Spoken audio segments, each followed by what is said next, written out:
smartest man. Keeping it 100. Keep it 100. So chase greatness and start understanding that he's gonna make everybody better. Tape never lies. I don't want to see your tape breakdowns if you cannot show me things that are negative about a guy that's on your current team. Hashtag chase greatness. Hashtag take that. Keep it 100. Because I'll make this one more time clear. Caden Whitlow, got it. Keeping it 100. He is the best quarterback I have ever scouted on tape. The Chicago Bears select.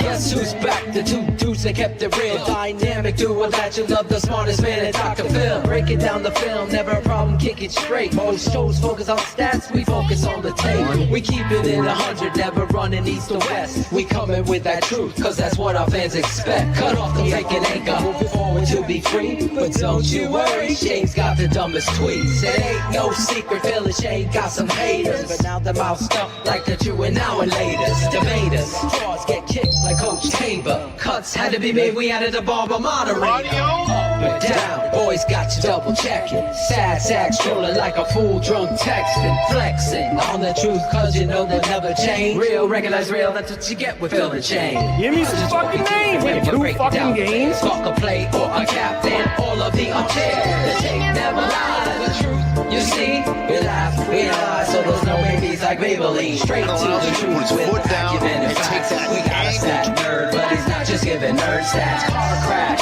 big impact like trip sack. Every Wednesday night you got the smartest damn Phil back. Now we know you're smiling like a fat kid with fun dip. We're back better than ever and we keeping it 100. Keep it 100. Draft Dr. Phil and the smartest Keeping it man. 100. Keeping it 100. Keeping it 100. Draft Dr. Phil and the smartest Keeping man. it 100. Keeping it 100. Keep it 100. Keeping it 100.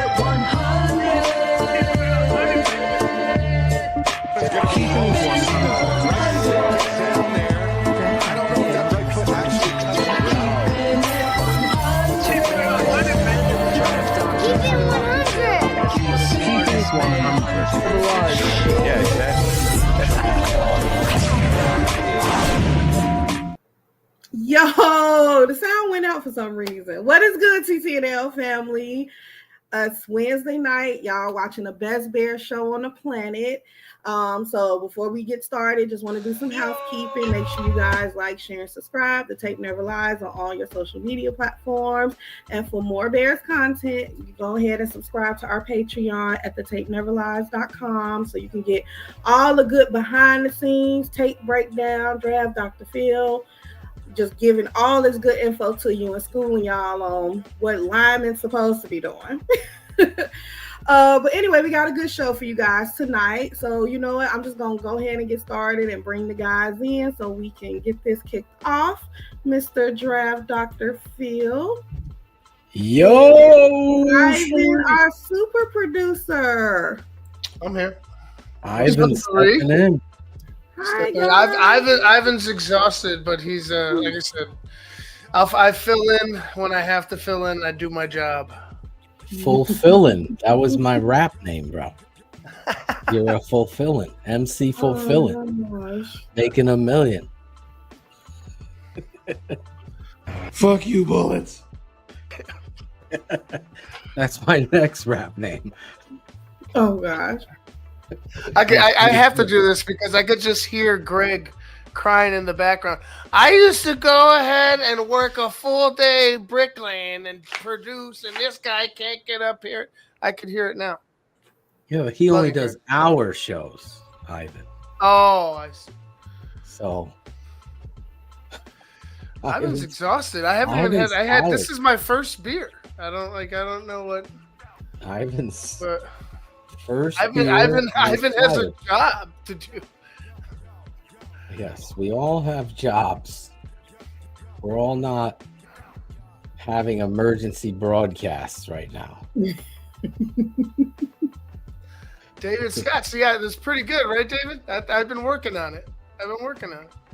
It's a pretty good Braggs impression, right? Well, tonight the smartest man is taking a day off. So we're going to respect Shane on he has dealt with a lot of stuff. So send him some positive energy. That TTNL fan positive energy moving forward. And we all deserve a night off. Yeah. Now, the only thing, like Sam is asking, can you do a Carm impression? Do a whole CHGO impression show? Do you have a Carm impression, Ivan, or no?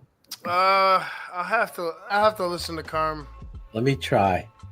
Oh boy. Well, I'll tell you, Greg, if Caleb just threw 17 interceptions, this would never have happened. We would win more games. And I love mock drafts. That's my best card. Let's not. My best card. No more. Yeah, that's a pretty solid Carm, I guess. Is it all right? I guess, yeah. Need more of a. It's hard. You have a distinctive voice, Phil. You know what I'm saying? So it's hard to like. Yeah, into my Carm. Yeah, it's hard to go ahead and. Well, I'll tell you, Braggs. Braggsy. If Caleb just threw some more interceptions, everything would be better. And Tyson Bagent gets in there. We could go to the playoff there. That's my Carm. That's my Carm. I'll stop. I'm stuck on Jerry Seinfeld. Oh no. Don't even put Gary Franklin's comment up. Nope. But it is very good. Carrie. I did not expect that from Carrie. I know. Carrie will shock you. Carrie will come out swinging. Carrie on stage on a stand-up. Carrie on stage in a stand-up. Maybe CHGO is a network about nothing. They got it. Their show. That's what we do. It works. I have nothing. Doing it right now. I have nothing. Tonight, a no script. So they're doing it right. Seinfeld made billions. Still doing it. But I like those guys. I obviously love Greg Braggs. Cherie and Greg made up. Yeah, you're all right. On a scale of 1 to 10, where do you rank a Braggs? On a scale? Oh my God, Greg, droning on and on. Shut the fuck up, dude.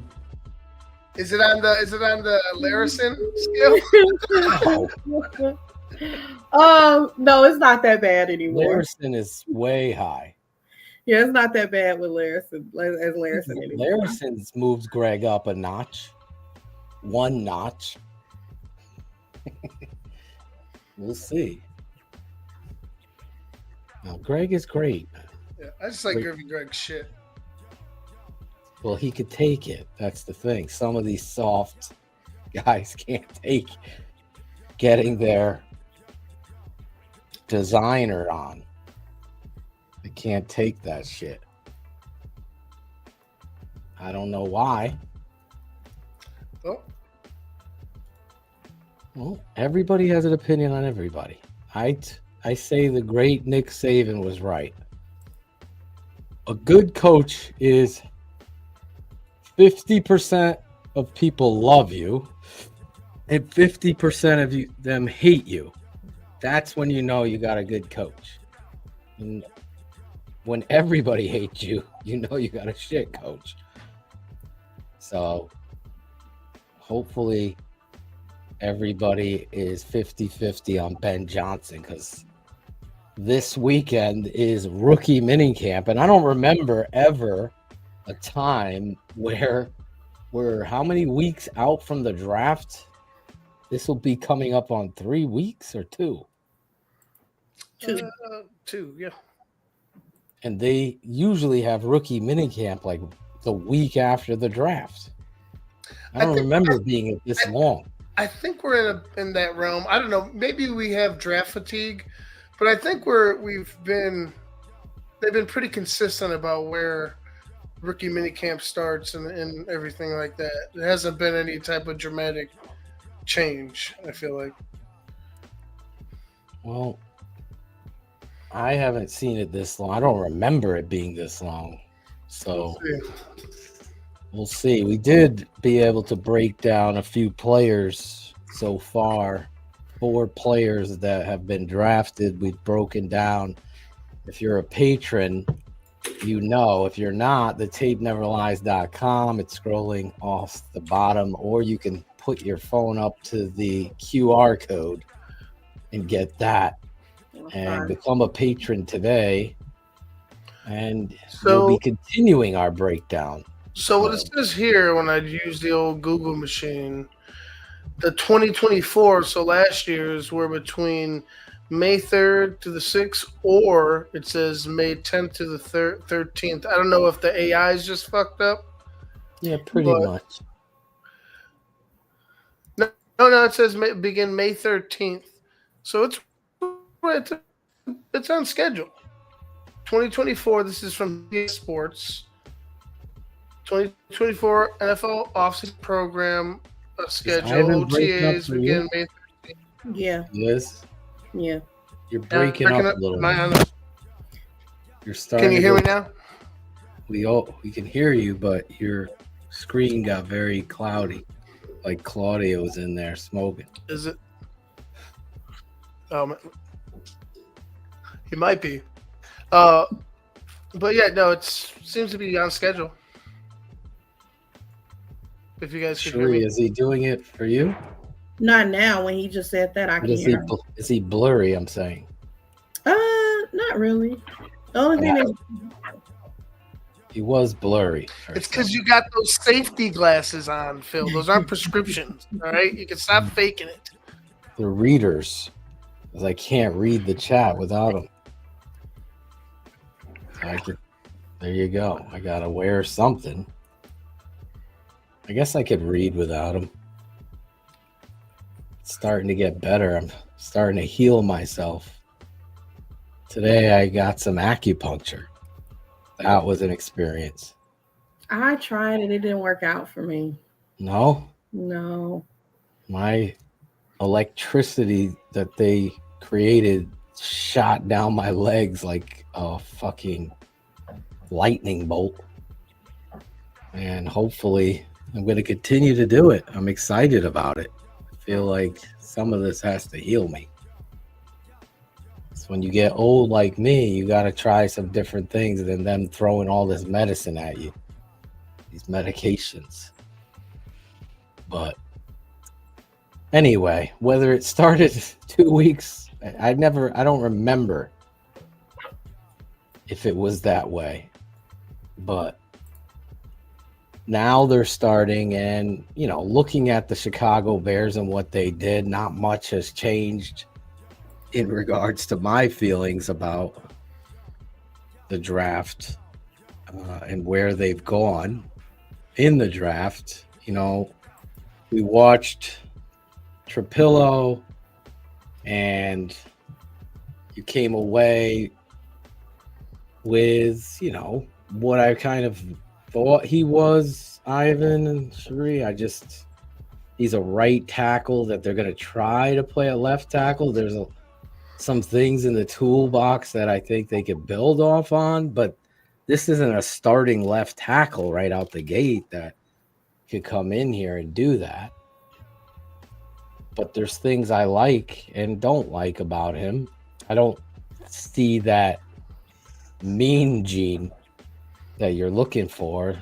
And again, it follows the same course of what we've been concerned about with Ryan Poles, kind of drafting players that kind of model him and that have this kind of demeanor that doesn't have the finishing that I wanted. There's not a mean streak in him, but I think if you get him into a locker room with the guys that you have right now, you got a Tooney, you got Jonah Jackson's been around, Ben Johnson, he's been he knows the program. You have a couple young guys like Amagaje, even though Amagaje needs to me he needs to prove a lot, but you always have you always have these veterans that you can fall back on as a younger player, and I think that he could develop a mean streak, especially if they go ahead and move him to left and he's playing that next to Tooney. That's an all-pro. That's our best player. Hands down, like pound for pound, because of what he's done in this league, he's the best player on our team. Right, and that's how I see it. And you're putting him up against, up next to that guy. I think he could develop a little bit of a mean streak and learn how to navigate the NFL as a left tackle and an offensive lineman. It's about how they coach him up, and it's about how he responds to the coaching. That's what we need to pay attention to. Will it work? I don't know, but being next to an all-pro like that, you can only learn. If you're not learning, then you're fucking doing something wrong. Yeah, we did talk. I know Shane mentioned it too, and you like the fact that he's playing next to a veteran like Tooney. That's going to help the situation. And I don't get the decisions of where they made. I would have taken, even if they took Luther Burden and Loveland 41, I would have taken Ursery. And I would have been ecstatic about this draft, coming back at 72, targeting a running back or a defensive end or D tackle, one of those three that you've identified. And obviously they let running back go. I know they wanted Cam Scatteraboo and they wanted Travion Henderson, and that's been verified, so they dropped down. Trapillo, to me, I don't see what some of these offensive line supposed gurus do. I see right tackle that's a decent athlete. He reminds me of the former first-round pick for the 49ers who signed with the Notre Damer, McGlinchey. I think McGlinchey is a little better athlete, mover than he is, but he's of the same kind of. I don't see the mean streak in him. I don't see the finishing. I see plays where he loses his feet. He's on the ground too much, which I showed. He actually is on the ground, where these same people were saying Banks was on the ground. But all that negative there, for a bigger guy, he's got better bend than I even thought he would. He had very good hand placement. He's got decent feet. He was able to pull and get outside, but then once he's out there, he's kind of lost. Like, he's got to get better at identifying and attacking. And a bigger guy at 6'8", sometimes that'll be hard. Again, I don't know what plan they have for him. I think it's Braxton. Like I said, if Braxton comes, Braxton will not be back. Inkling of, look at they by all accounts, I'll be shocked if he's starting week 1. Okay, but by all accounts, they are on a timeline that Braxton Jones will be healthy enough to be playing a majority of the snaps at left tackle this year. Like, that's just what it is. But there's still, like, the plan is to create that competition between an Amagaje and a Trapillo, or a Luke Newton or Newman, and whoever else is there, Bill Murray, whoever else is in the interior. That's what they're trying to create, and I like it. It's just, for me, it's until Braxton Jones, unless Braxton Jones is traded out of nowhere, it's his job regardless. Unless one of these guys literally just blows us out of the water, it will be Braxton's job. I don't see it like that at all. And I'll tell you why. The head coach, unlike the previous one, is following through with what I've talked about, Cherie, for years. Don't talk about it, be about it. Like, don't say you have a hits philosophy and no loafs, and then your starting captain tight end is out there walking, and your starting millionaire receivers loafing, and your tackles are they're not using technique, and there's no accountability. This guy comes out and his depth chart is blank. That's following through on what you're talking about. Sending a message to the whole fucking team, even the quarterback. Everybody's got to earn it. Don't just say it, do it. And that's the first sign for me that this guy is a head coach or he's ready to be one. If he learned anything from Campbell, it's about authenticity and accountability. Those double A's need to be the precedence of where you're going. And Braxton Jones isn't going to be healthy, maybe in camp, is the quote. And if that's the case, I have a hard time believing that maybe in camp is going to result in him starting. Now, I could be wrong, but I was bet $100 right now that he is not the starter because of that setback. And that's just football. Now, he could surprise me. But again, we dealt with bubble wrap Nagy and bubble wrap Eberflus, and they didn't understand the importance of training camp. And despite using the word calloused up, they didn't believe in it enough, thinking that they were a kicker away from going to the Super Bowl or playoffs. So for me, this has to be a competition 100% with no one starting. And it's Amagaji and Trapillo. I don't know the kid from Canada. What was his name? The Canadian kid? Canadian Eagle. Yeah, he ended up hurting himself. I don't know where they have him at left tackle. I totally forgot because of the injury that he was on the roster. Yeah, he's still on the roster. Theo Benedict. Yeah. Theo Benedict. Thank you, Sean. You got him. Sean on it. He's always on it. And then you got, I'm trying to think of anybody else in that kind of competition. But that's honestly, I think it's fair to say your GM dropped the ball. He wanted to get 2 more picks. To me, I don't care who you are or what you're going to say here.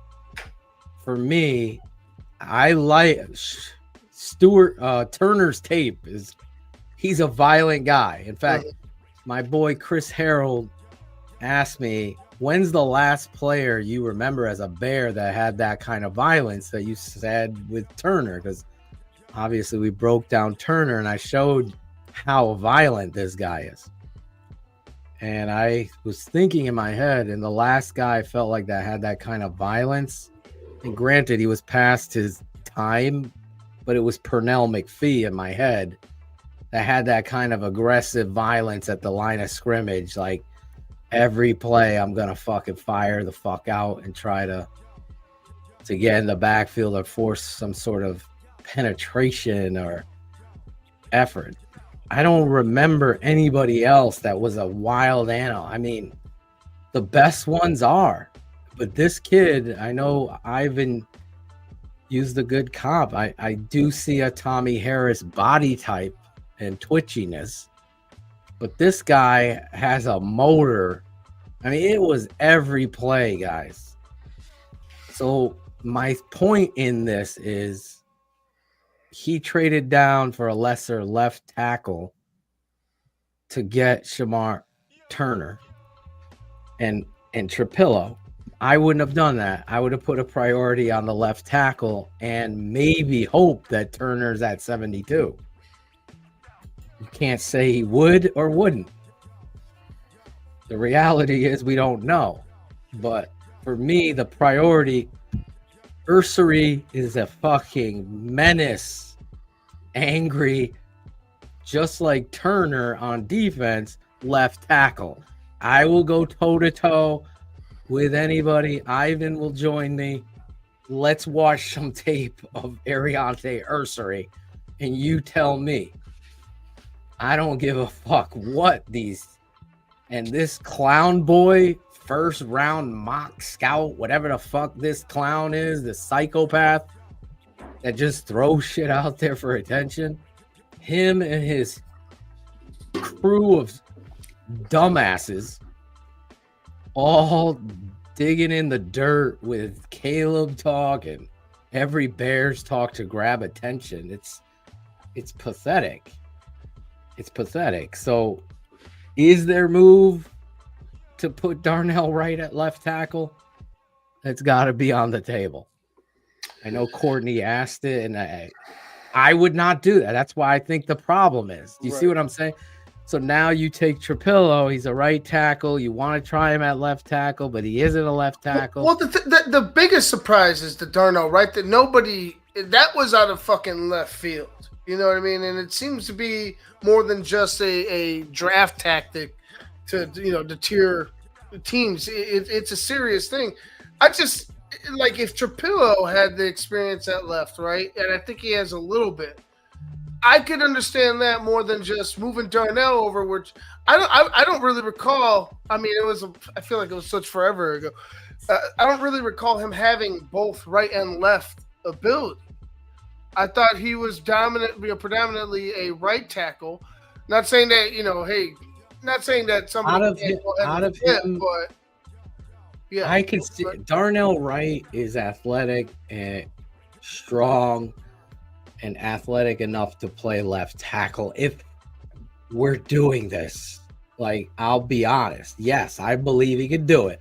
I think he has the tenacity and attitude and upside and that great feet and punch to do it. Is he going to be comfortable doing it? It's a whole nother thing. You got to coach it up. I think that switch is way overrated as far as how difficult it is. It's really, if you're an athlete and a football player, we can do it. If we practice it, if we get rep and do it, you'll be okay, right? It's not even near the same at right and left guard. It's not hard at all, even though these fraud blog boys will try to say it is, but it isn't. Tackle is, yes, a little harder, but we could do it if we're an athlete, and he is.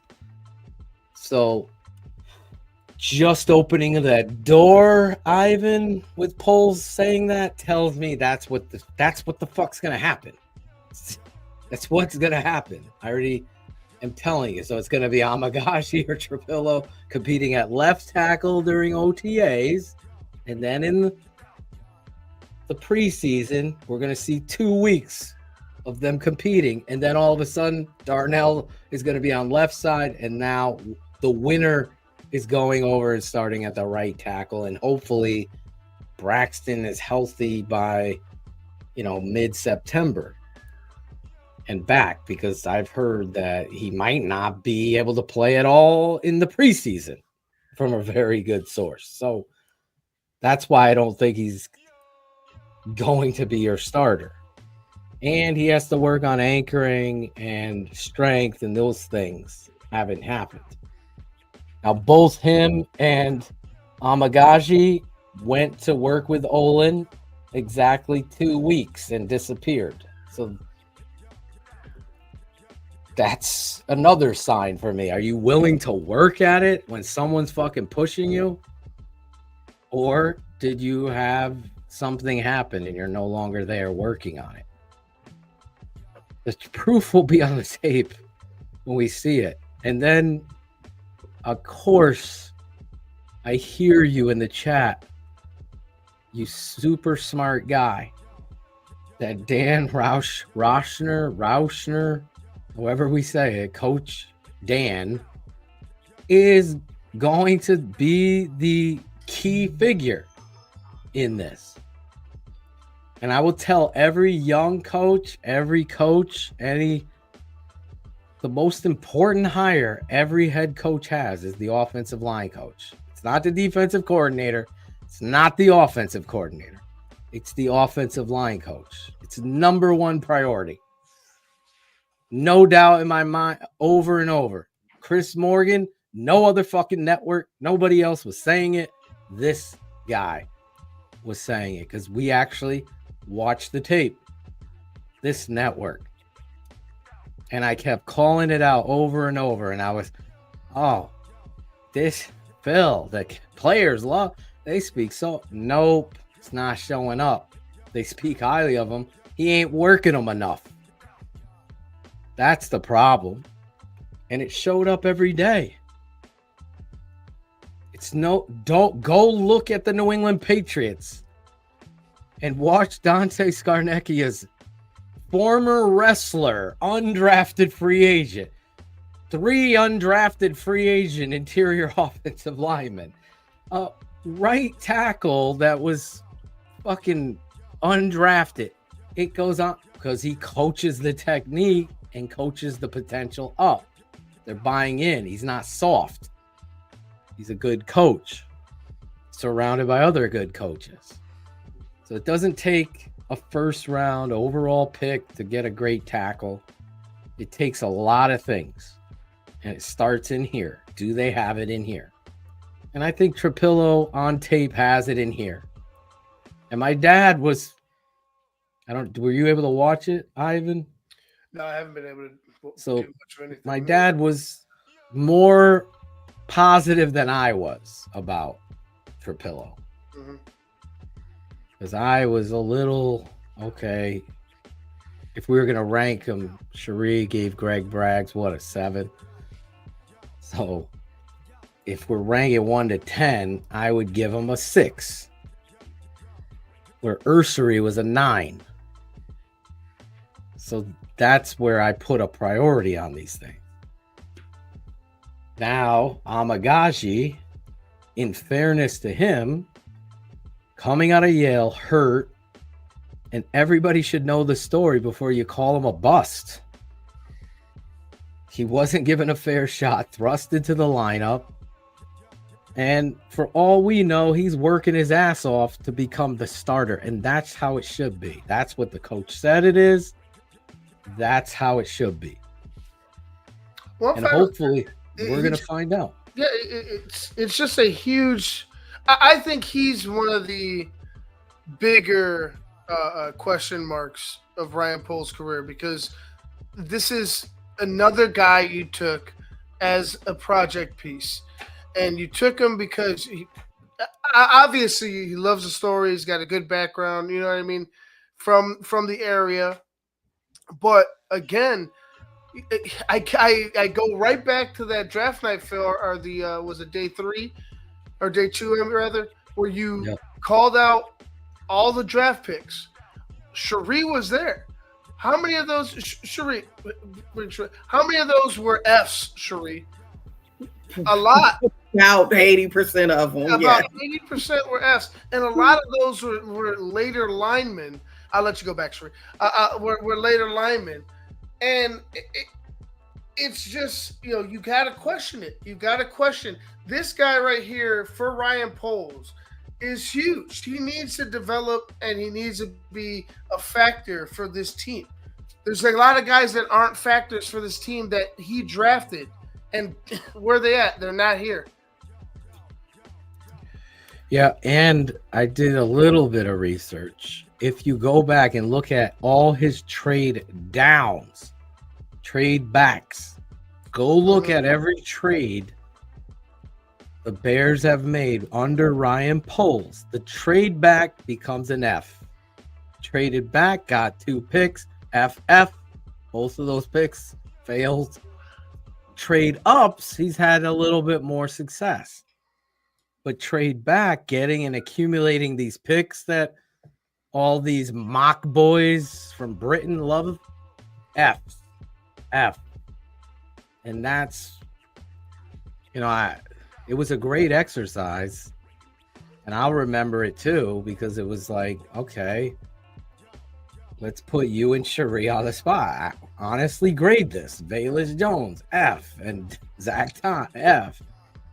So for me, I have pause in putting Trapillo at the left side because I have pause putting him as a starter on the right side. You follow me? I'm looking at a developmental tackle that you drafted. Then you draft a developmental linebacker, which I don't even know you needed. But I don't know if you're free. I don't believe that you freaking panicked because your guy got picked. I believe you stink. That's what I believe. And the more you look at things, the more they stay the same in regards to Ryan Poles.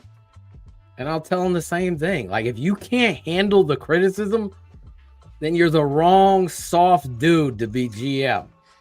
Step the fuck up. I heard CHGO and another show, and they're like, who's on the clock more? Ryan Poles if they lose, or Caleb Will? It's Ryan Poles. I couldn't even believe it. And Cap was talking about it too, and so was Carm, and everybody on these all were talking the same thing. I'm like, Caleb Williams had the worst situation in the history of football, as Matt Waldman called it, the history of football, and put up some pretty impressive numbers when you look at it. Yeah. Truthfully. And then you add into the fact the head coach was fired. The wrong OC was hired. They fired the OC. They moved somebody up. They fired the head coach. And the team was in disarray. And his receivers and his tight end weren't running. And oh, by the way, he had a shitty offensive line. But let's throw more interceptions, Carm. That'll solve this shit.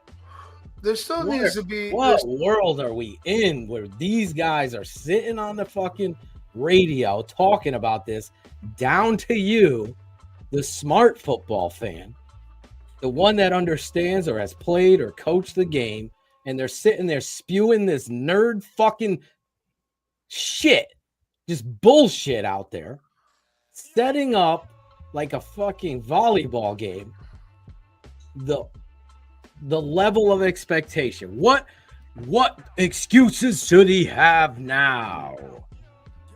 They drafted a rookie tight end and rookie receiver. That's it. No more excuses. Championship Sunday. Well, I don't think it's no more excuses, but I do think Caleb needs to take a step forward too. I understand that, but what I'm saying is Caleb also needs to progress. But if we're talking about who has a hotter seat, it's definitely Ryan Poles. But if we're talking about, does Caleb have an added amount of expectation or pressure? Well, yeah, he absolutely does, because no one's saying that. Yeah, you can't sit here, Ivan, and be in football and say there's no more excuses. He's got a rookie receiver and a rookie tight end now. Look at all the weapons he has. Well, we don't even know what the offense is going to look like. It ain't Detroit.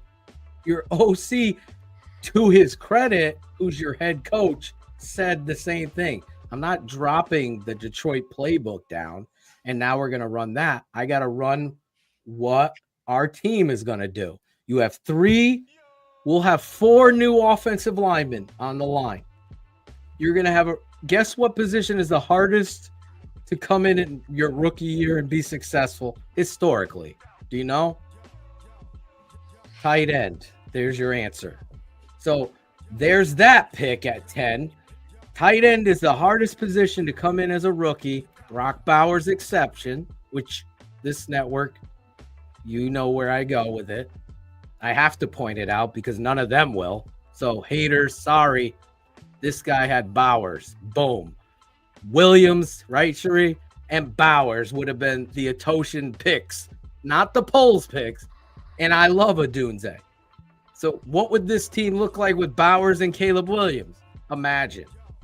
But now we got Loveland, right? Is Loveland Bowers? No, not to me. I don't see that. I see a very thin, athletic, big receiving threat that hand catches, and you like the athleticism. I'm not worried about the injury so much, but he's a effort blocker. He's not a polished blocker. He gives good effort. Well, I mean, we can And see what we'll see and what he does in the where weight he room. does. Yeah, he's got to get in the weight room. Yeah. What he's going to do on the football field, what is he going to, like, stat-wise? Give me a number. What do you think? 38 catches? 43? Oh, no. We're talking, I'm thinking close to 50, 60 catches, dude. That's where you're at. Like, Shariki, like you bring you in quick. Yeah, pump up the numbers. How many catches? Please. I'll Rookie say year. about 53, 50, like in that area. 53. Mm-hmm. Kerry Franklin gives us 65. Put your name to the I'll stat. I'll go 60 even then. 60. I say 43 catches you're going to see from this guy. I hope I'm wrong, but it's hard to transition. Look at the numbers of all these guys. Really? 20. Right. I was like, really? First week, he's going to be like 8 catches. And everyone's like, fuck you, Phil. Bullet. 69 he's going with the shades. Nice. Nick Dubs like 30, 40. Aaron, 52. Okay, so Burden, what do you think Burden's going to get? Burden, I'll say about 25. We'll say about 30. 30. Yeah, 32 catches. We'll say 32. And Bill's jumping my gun, but this is why Shane and I said the positional value at 10 isn't worth when you have a pass rusher there of Michael Williams. Again, I'm putting Mike Green there because I would have drafted Mike Green and not had a problem, and because I don't have the background. So shut the frig up before you even say it. Well, the McAfee, the Muffin Man, we know. Shut the frig up. For me, he would shut the frig up and get out of the room, and I'm going to take himself. Exactly. That's when you know Phil's pissed. Shut the frig up. Fucking can't stand that. But that's it. Mike Green or Mikel Williams would have been the pick. With what happened, it would have been Banks if he fell there, or Mikel Williams and Mike Green. That would have been the picks for me, a pass rusher at that point. They took a tight end, so I'm giving you, put your name to it if you're watching this on Thursday morning or Thursday early morning or later tonight. And how many catches do you honestly think Loveland's bringing to the table his rookie year? It's the hardest. Look it up. It's the hardest transition for a rookie. And that's why I had the issue, and so did Shane. I could speak for him. So you take the 10th overall pick, you're giving, we'll say on the high end, I feel like Ben 42 catches. 50 catches. I'll be happy with 50. I'll be like, okay. Well, that's part. I think Ben is going to kind of force, not necessarily force the issue, but why do you think that he went out and got? Even though I agree, like you saw how I was, I wouldn't know what I wanted a tight end, Harold Fannin Jr., but I didn't want a tight end at 10. But right, with that me being, and you were on the same page. Oh, 100%. I would have taken Mikel Williams. Fannin Jr. would have been on the table at 72. I would have been happy with edge, period, at that point. I would have been happy with edge, period. But, like, looking at it, this guy is going to be a focal point this year, right away. It's not going to be Cole Kmet. It's going to be Loveland. And I think there's going to be a kind of an arranged marriage, not you know, not in a terrible sense or an uncomfortable sense, but they're going to have to go ahead and on the fly grow together. And that's what I think that they're banking on Loveland to do. You don't draft him at 10 if you don't think he's going to be day one. And I asked Courtney, we asked everybody. It's like, what is he's starting, right? He's number one, right? Day one. He has That's to be. what it is. That's what it is. And he Komet- has to be a focal point. I will take another bow, Cherie, if you allow me to. Will you allow me to? Yes. Okay. Cole Kmet is exactly what I said he was. And I took so much heat for that. The blog boys and even my boy Shane getting at me. I just didn't believe it. Show me it before you pay this dude. There's no consistency there. Oh, he had three games in a row. Okay. All right. And then there's a drop off. And then there's softness. And then there's running out of bounds, missed blocks. And not last year, Pouty Cole. Somebody else had a better nickname for him. Cole the Complainer. All of that. Podcast Cole. All of it. Funky Cole complaining. Funky Cole Complainer. That's great. We could do a parody song of that. I would love to do that.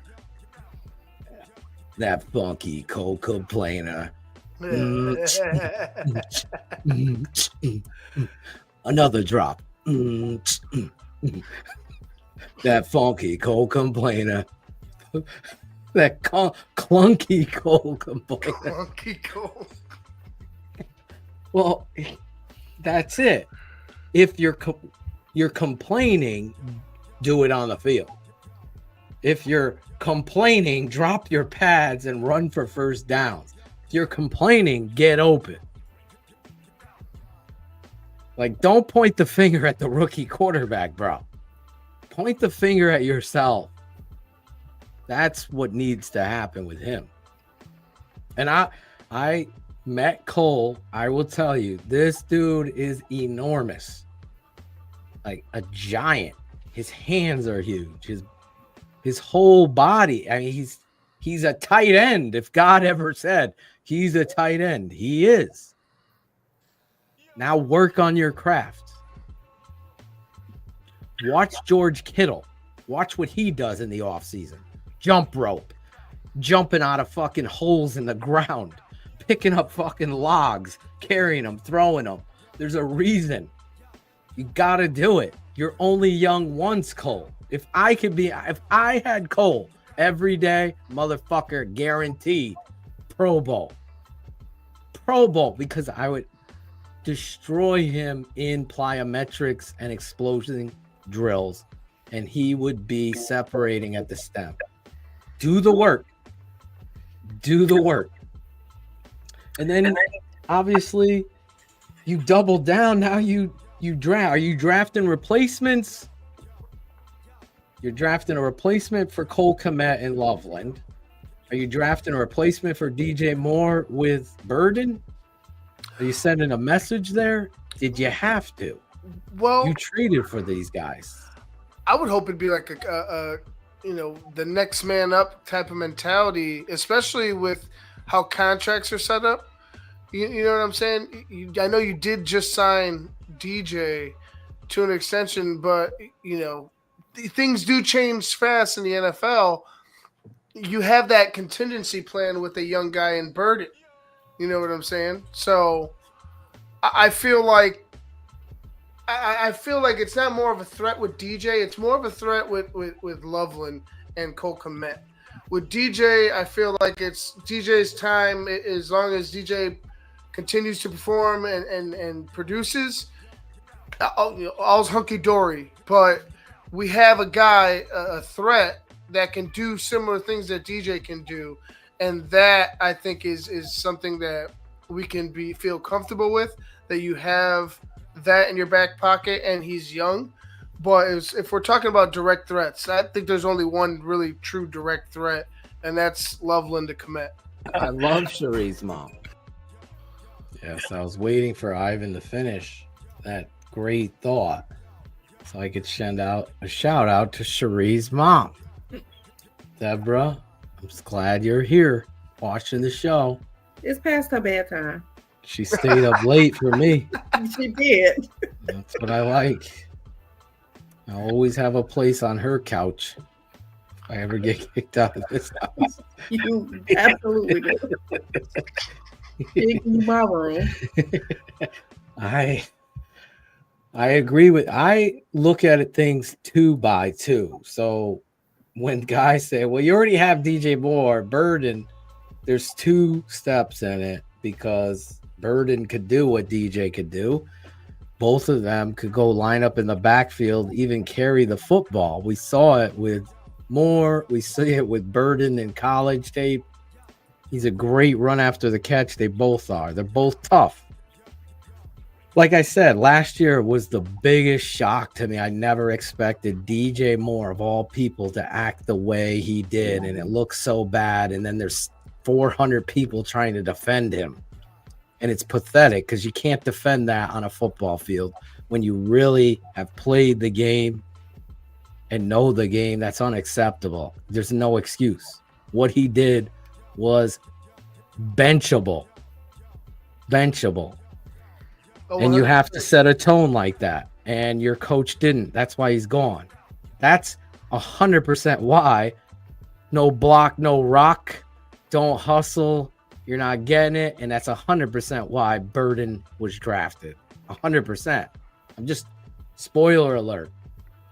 We're sending a message to DJ fucking Moore. And if that inspires him, that's great for us because we could do 2 by 2. So now we have DJ on one side, whether you want to put him in the slot or outside, and we got Burden in the slot or outside, and they both can aggressively run after the catch. Quite honestly, you can move any of our receivers anywhere. 100%. That's what I feel like. Even any of those guys at, can go anywhere on the field. Even Zacchaeus. He offers more than a lot of people are even talking about. And that's what the NFL is, man. The Bears have lived in an antiquated cellar dweller of bullshit for so long. Tradition. Because of the Muffin Man and company. So now Ben is adding weapons. But I am going to push back on the hot shock, rock jock, sports jock bull crap talk of, well, now Caleb's got to do it. Okay, there's no excuses. Hold up, bro. Let's settle down. Where's this line? In year 2. Where's this line in year 2? Where's this line? Do we know yet? The crazy thing with that is these are the same people that in year 4 with Fields was, he needs another year. Thank you, Cherie. Just wait. Justin's going to show you on those Jets. Yeah. Those same dude. Yeah. If we gave all these weapons to Justin, he still wouldn't throw over the middle. He still would be tapping the ball, trying to throw to the flag route with no anticipation and 2 yards too late. So all I'm saying on this network, there's going to be patience and understanding on all levels. The only one I have none for, you guessed it, is Ryan Poles. I don't believe in Ryan Poles right now. I don't see his history. As Ivan brought it up, that exercise that we did in grading all his draft picks, there's a hell of a lot more F's than there are A's. And there's not one Pro Bowler. There's not one guy that you could say, okay, except who? Well, I'll give him 2. Kyler Gordon and Caleb Williams right now. Odunze's a little back. I think Kyler, and I know looking back at it, you can't really tell, but that injury, dude. Phil, we were watching that game. Every game before that injury, it seemed like Kyler was doing something amazing. Like there was a play that he was involved in. There was something that he broke up that he was just on fire the entire time. Unfortunately, he got hurt. But Kyler, and when he first made the Kyler pick, I was pissed about that one. But looking back at it now and seeing how he's played, that's probably been his best pick to date. You said that I could think of. Yeah, let's think about his best pick. You would say it was because that's the most seasoned. Because you can't like, oh, Caleb is his best pick. It's the number 1 overall pick. It was a layup, folks. I'm sorry. Like Jaden Daniels, I was dying for my boy Jack to clip Matt Waldman talk Jaden Daniels and Caleb Williams. And when he put it into perspective for you, and a tip of the hat to you, Matt, if you're watching or whatever, watching this later, shout out to you, because I thought you eloquently said it. Like Jaden Daniels went to the perfect place with the perfect team and the perfect offensive coordinator for his skill set that had a perfect plan. And they executed the plan like a professional football team should.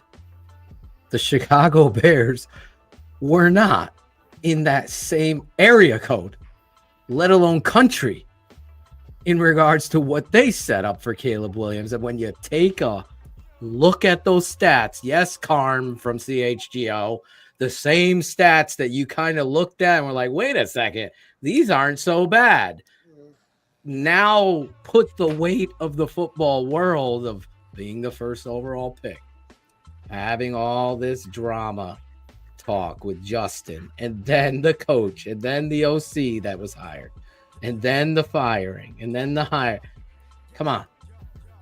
The offensive line itself would be, as again, I'm giving Matt Waldman a lot of love because he deserves it. Jaden Daniels wouldn't have survived last season in Chicago. In fact, there's only one quarterback maybe drafted in the last 20 years that could survive in Chicago. And thankfully, it was the guy they drafted in Caleb fucking Williams. Who is that on? Ryan fucking Poles. That's who it's fucking on. Because him and the Muffin Man in the fucking kitchen can't fucking take football players. They can't add football players. And that's a fucking problem. Now, Shamar Turner could be the exception here. And Luther Burden had some problems. So maybe they're turning the corner. Maybe the minority ownership that is buying some of these stakes in the team is having a little bit more voice. But the Muffin fucking Man is a fucking problem. Sorry, George. You are. You don't meddle?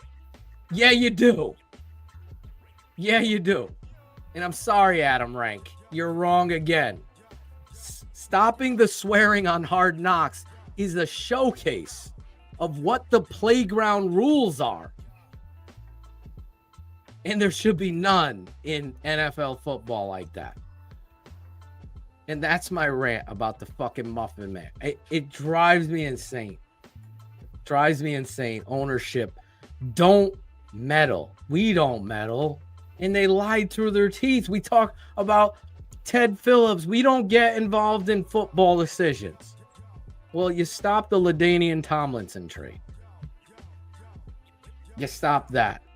And how do you not do that? The Bears aren't good for stress. I feel relaxed, to be honest. So that's the truth. Jaquan Brisker, when healthy, is a superstar. I don't see a superstar, Muck. You know what a superstar is? A guy that fucking makes interceptions and creates turnovers at safety. Putting Jaquan Brisker as a superstar is the most overreach, and I like Brisker. But please, Superstar, anybody buying that? Anybody? No. Very good. I mean, he's serviceable. Strong safety Yes. is what I thought he was. But like Good. questions. It ends there. So that's what out of 10. What is good out of 10? 6? I think it's a solid 7.5. I give him a 6. I give him a 6. And I loved him coming out. I really was like, this dude. But he's been pathetic in the alley. A lot of missed tackles that Muck loves, superstar missed tackles. and he doesn't create turnovers despite his one-handed interception of my boy Mac Jones. Tell me another play. The big hit that knocked him out. What other play can we say? A superstar? He's not a superstar. That's what the fuck are you smoking? That's reaching right there, but holy reach. This guy should be in a porn. So much reach around. Lovelace. Right, yes. Jesus Christ. Superstar. This is the same guy that critiques us every week on our analysis. When he's healthy, I'm saying. When he's healthy. No. Where? Where is superstar then? Someone's quoting Shane, the smartest man, Martsaw, giving you love, Shane, tonight. You're getting a quote. Everyone thinks you're either a superstar or you suck. There's no middle ground. That's where I come in, Shane. Because we're on the same network and the same. Cherie and Ivan are saying the same thing. Yeah. Good. We can upgrade there. I'm not missing Jaquan Brisker if he decides to go. If he can't play. I don't even know if he can play yet. Will Hill, the other Will Hill, Ichimuru's son, Will Hill, is serviceable. I think he's a starter. And that's where Cherie and I am. Good. You're good. Good. You can get better. I don't think he's mid as fuck. Mid as fuck is like what? A 4.5? Yeah. You're like under middle. Yeah. You're mid as fuck. You're 4.5. So I would give him, and yeah, Bob, thank you. I would expect Will Mookie Hill to give this one. But Bob Keller, that's a superstar. Motherfucking tone set and safety, turnover waiting to happen. Quarterback's afraid to throw over the middle. That's a superstar. Sean, what was his name? From the Washington Redskins. Sean, he was a Taylor. He was a superstar. Here's a good exercise for fucking Muck the General. If healthy, Brisker's a superstar. Was Mike Brown healthy? Was he healthy? Jesus. Mike Brown would be a first ballot Hall of Famer. I mean, he should be, but if when healthy. I don't see a superstar on this team yet. I'm trying to think of one superstar. Exactly, Will. See, I was just talking about this dude. Who's a superstar on this team? Cherie, give me one guy. No, we don't have anybody. I mean, of course, Caleb has the potential. There you go. But he hasn't shown superstar play yet. There's been moments of wow with one guy. I'll say two because Allen made some wow fucking catches last year. Yeah. But he's no longer here. But he was a wily veteran that showed some wow plays. Caleb Williams has given you some wow plays. I don't believe Jalen Johnson is as good as he's touted.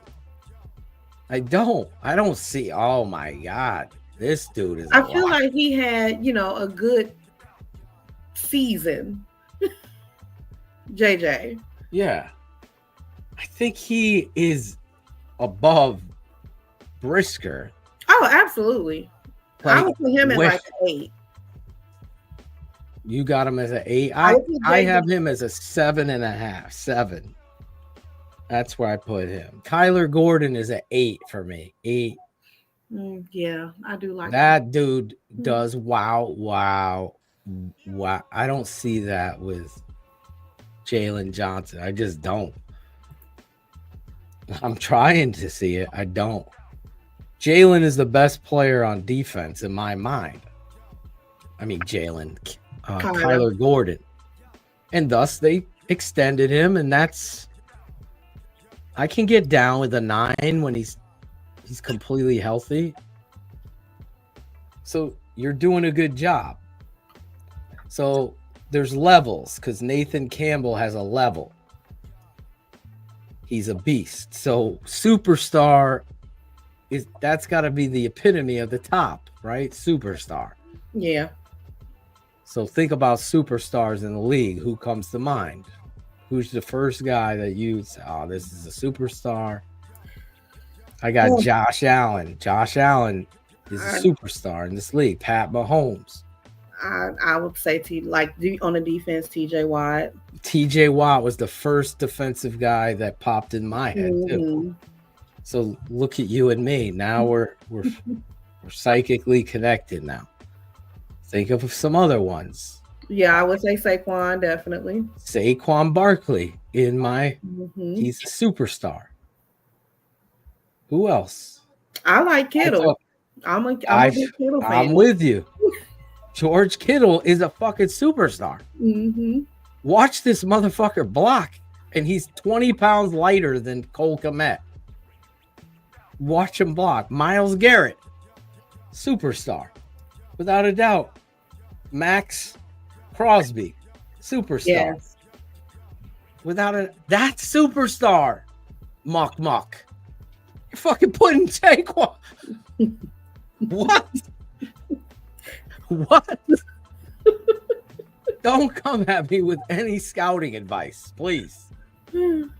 When healthy, he says, Brisker is a superstar. You jumped the shark. Justin Jefferson. I'll say Justin Jefferson, yeah. 100%. Lamar Jackson. 100%. Jamar Chase. 100%. I'll give you Jeffrey Simmons, bro. I'll put him up there because I believe he's an interior superstar.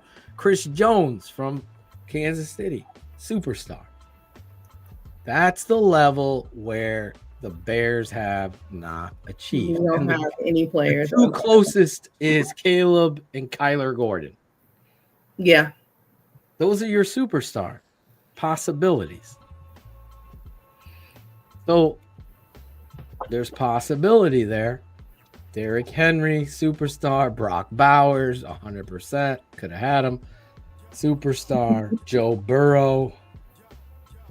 I don't know if I put Pat Surtain in there.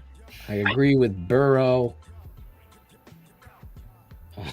I love Afunga, but I don't put him as a superstar as much as I love the guy. Kyle Hamilton. Just below.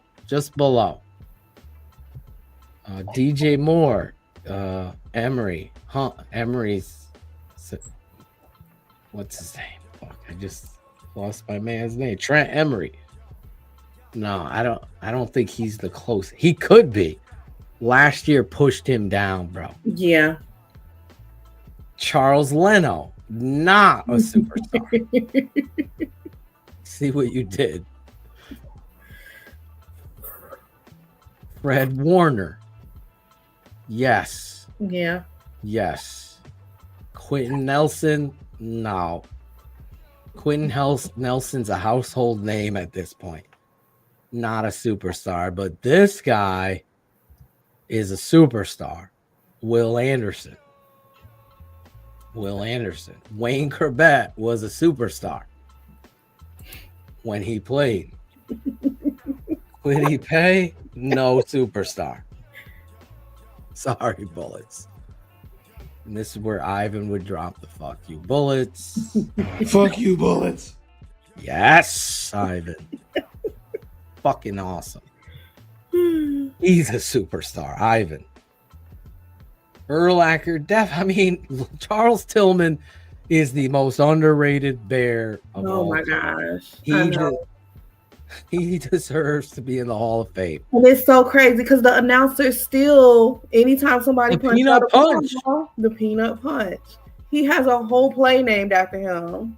If you look at his statistical breakdown of creating turnovers, there's nobody better than Charles Tillman.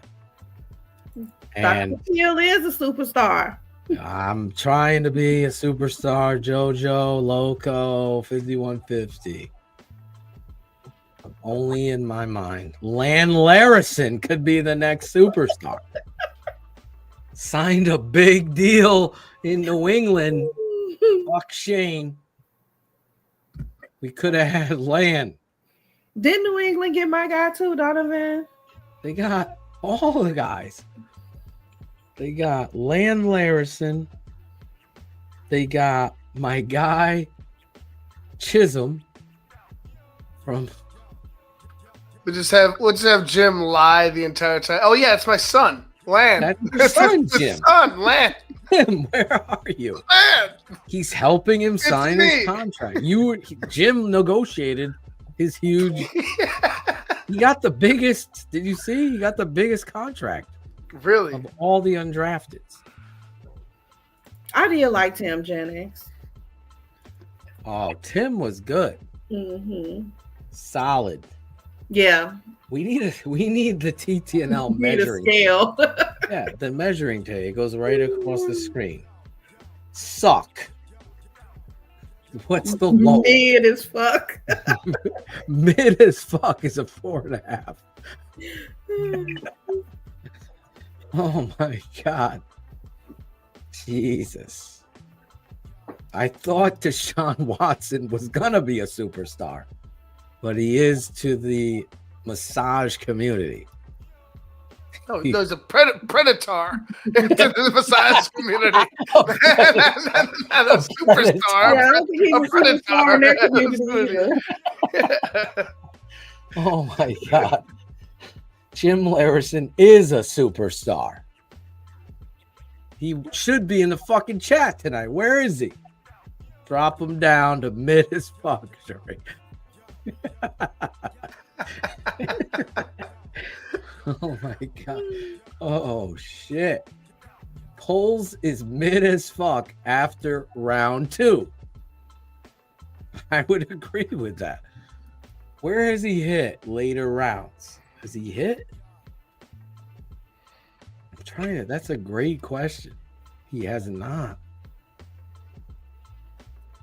After the second round, who has polls?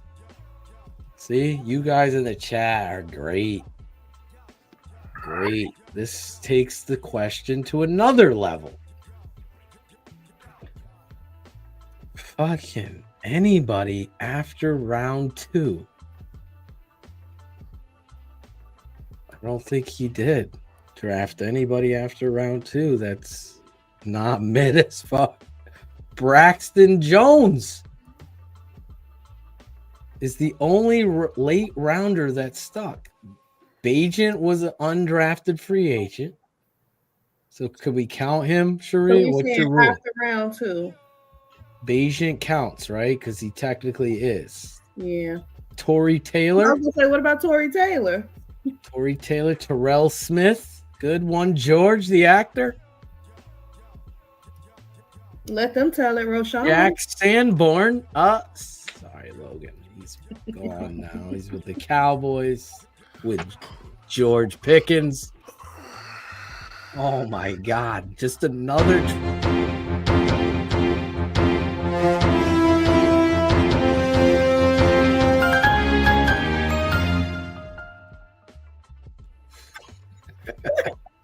No one cares about George Pickens. I was talking about Jack Sanborn, but anyway. Oh, I thought that was good. So That was good for both, Ivan. It worked. Yeah, fuck it. That's how good of a producer you are. For both Jack and George went up the hill, and both were mid as fuck. That's it. That's all I got. How do the Cowboys take on another problem? Like, I don't get it. So he's been better doing this. He's better at undrafted free agents than he's been at drafting later in the round. Maybe give it up to somebody else in the room. Let Ian Cunningham do it. That's what I'm saying. Maybe let Ian do the later round picks. Ryan Poles is mid as fuck. That's the statement. Can we get a t-shirt with that, Ivan? Ryan Poles on the front with him in the hoodie. I want him in the hoodie. On the back, I want mid as fuck. Mid AF. That shit, you and Sean Stewart will be fucking sold out. We wear those to camp. I'm sorry. You can't come in. Take that off. Muffin Man says. I'd be no. kicked out immediately. Muffin Man says mid as fuck. It doesn't go here. Well, George, that's all you've been, bro. Mid as fuck. Who said mid as fuck? I have to thank them, Sheree. Who was the original mid? Yeah. Oh my gosh, I didn't catch who it was. It was. Oh my god. Monsters of the mid as fuck. Please. I think it was X-Man who said it. Oh, X-Man. That is great, bro. Monsters of the mid as fuck. Oh my god. Dude, monsters of the mid and ... on the back as fuck. Oh, you guys are haters. You got real Bears fans. Say, why do a show about the Oh my, what have they been? Let's look. For real, what has their record been? Let's take a deep dive with the nerds on that stat, Ivan. Let's do the math on that stat. Fuck. Let's be real here. There's no script today. That's just the truth. The monsters of the mid as fuck is who they've been. And I don't care if the Packers and Lions fans and Vikings fans screen grab this and play it. Because guess what? It's true. We got to do something about it. We got a new coach that isn't mid. So that's where you hope the changes come. But anybody arguing what these Bears have been under George and Ted Phillips, and now under Kevin Warren and George, they've been exactly that. I know what shirt I am gonna fucking make now. Thank you, Critical Drinker. Definitely gonna do that. It'd be me, you, and Shane on the shirt. Sounds the original. There he is, J-Box Games. J-Box Games, you deserve some praise here. You've honestly made my night. And that is awesome, sir. So shout out to you, J-Box Games. Follow J-Box Games. Does he make games? Does he play them? I don't know. But shout out to you, J-Box Games. What if it's J-Bo X Games? And he's a skateboarder. What is it? What the fuck? That would be mid as fuck.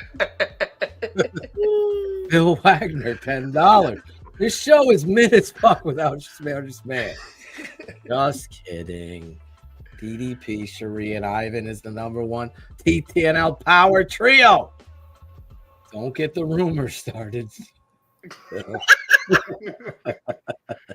Don't get them started. Well, we love you. You made my night, bro. Well, you pushed it up because I was very mid. Now, I'm way up at Superstar with Muck Muck. And Brisker. And Brisker. Muck Muck and Brisker.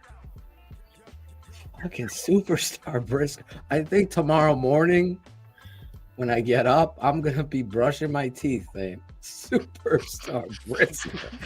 Holy shit. Superstar. Remember that lady? Can we get that drop, Ivan, quick? Superstar. Superstar. We get Briscoe. Superstar. She just went superstar. That lady is funny as fuck. She ain't mid as Molly Shannon. yeah. Mhm. Oh my god. She used to smell her armpits. Mhm. Angelo is a superstar. And speaking of Angelo, it's his birthday today. So Oh, happy birthday, Angelo Joe Marino. We got a bigger strip. Yes, he's landing on a bigger strip tonight because he's 41 years old tonight. Wait, 41. 41 he turned today. God bless him. What, you thought he was Angelo. 62, Cherie? 36. I know I was older than him. 36, coach. Let me get 36. 36. I did call him. I'm like, you got to come on the show for like 5 minutes or something. Just, coach, I'm very tired. I love to come on the show, but tonight's my birthday. I'm going to relax. I go, what movie are you going to watch? And now he's going to watch a good movie tonight. So there you go. A safety with a concussion issue and a YouTube host with sciatica. Bears are just a snake bit franchise. Who is the YouTube host with sciatica? Am I missing this, Ivan? Or you not want to say? Who's he referring to? Me. I had the sciatica. I thought he was referring to I thought it you. was me? Yes, mister. I'm going to acupuncture. I don't have sciatica. Oh my God. I had the pinched nerve like a couple weeks ago. Who are you talking about, Bill? Explain that one, because was he on a show with someone with sciatica? Sciatica is no joke. Steph has sciatica. That shit's not funny. I laugh at her sometimes. It's funny, but that shit Sciatica's acting up, she says, and I can't help but laugh. I'm like, what? My sciatica's acting up. Then she's mad at me. Yes, she should be. I love Steph. She's the best. Then she'll just say, I'm just saying that because you're buttering me up. Ups 82, $2. This off season is terrible. It's mid as fuck. Cubs, they started off good. They rebuilt the interior. You were fired up. Let's not forget that. You were happy. Thought we were getting Khalil Mack. We got Dale. And then it started going downhill after that. I like what they did with the interior of the offensive line. There's hope again. There's hope. Cygnus _X1 $4.99. Thank you, Cygnus. What do you say to the people who said Luther Burden is not a good route runner and takes plays off? I say, on one, yes, he is a very good route runner. I don't know what they're seeing or talking about. As far as takes plays off, obviously, it's well known and documented that there was some issues in regards to his effort when the ball was not coming to him.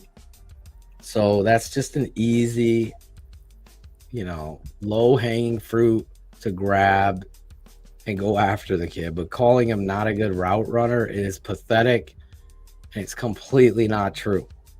So that's where you come over and become a patron, and you would get the difference. Chubbs is back. Chubbs 82, $2. Thank you. I just mean I hate the offseason. Oh, as a term, offseason, you hate it because there's no football. Is that what you're saying? because I'm trying to understand. Is it this off season for the Bears that you hate? In general. In general, I hate when there's no football. Let's take out J Box's story here. I like a random story. Random story for you listening on all of the podcast platforms, iTunes, Apple, all of it, iHeartRadio, Google, Spotify. Yes, you could listen to TTNL everywhere. Go over, check it out on the podcast. I don't remind people that. I guess we get some pretty huge numbers without reminding people to go over and listen to us on the podcast. But you can do it. You don't always have to watch Cherie's beautiful face. You can listen to her voice on the air. Random Story writes, let me do my Casey Kasem impression. Hold on, I gotta get into the part. Oh, man, I love Casey Kasem. J-Box writes, random story. I can't do it. I had it for a minute. You almost, yeah. I had it for a minute. I loved how he paused. And J-Box writes, I was at a pizza place, and then he paused, called Michael's in Chicago. When they played the Patriots, I said, what's up to Braggs? Sucks you couldn't make it, Phil. I came in from SoCal. That's his random story, Cherie. Cherie's alarm goes off with the random story. I think the moral of the story is it was very random. That was mid as fuck story. J-Box. I don't read the whole post when I put it up. Let's do random story tonight. Random story with Casey Kasem. And then I could put it up. The next request and dedication goes to Carrie Franklin. Cynthia writes, I went away on I used to live for this on Saturday morning. Coast to coast, top 100.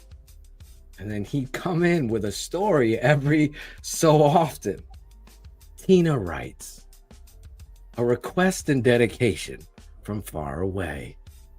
And he'd pause all these times. Oh my God. A request and dedication. Keys Guy writes, Dear Phil, my nights are long here in Florida. Even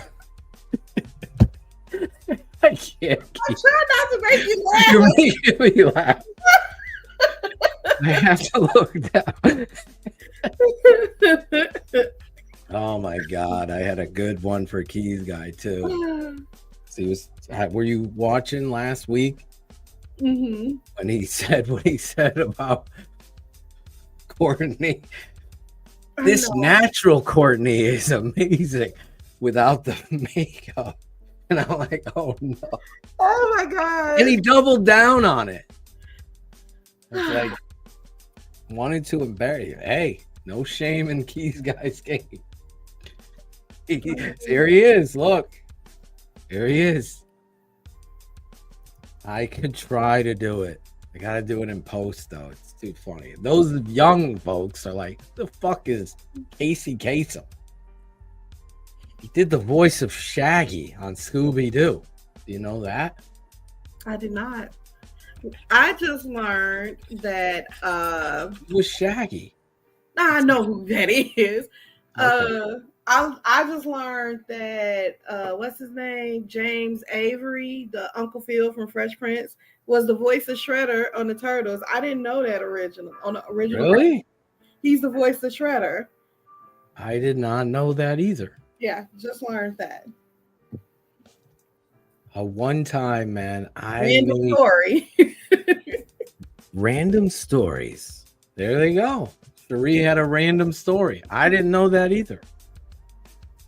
Axeman has a random story. See if I can. Axeman writes. You're making me laugh. All right, hold on.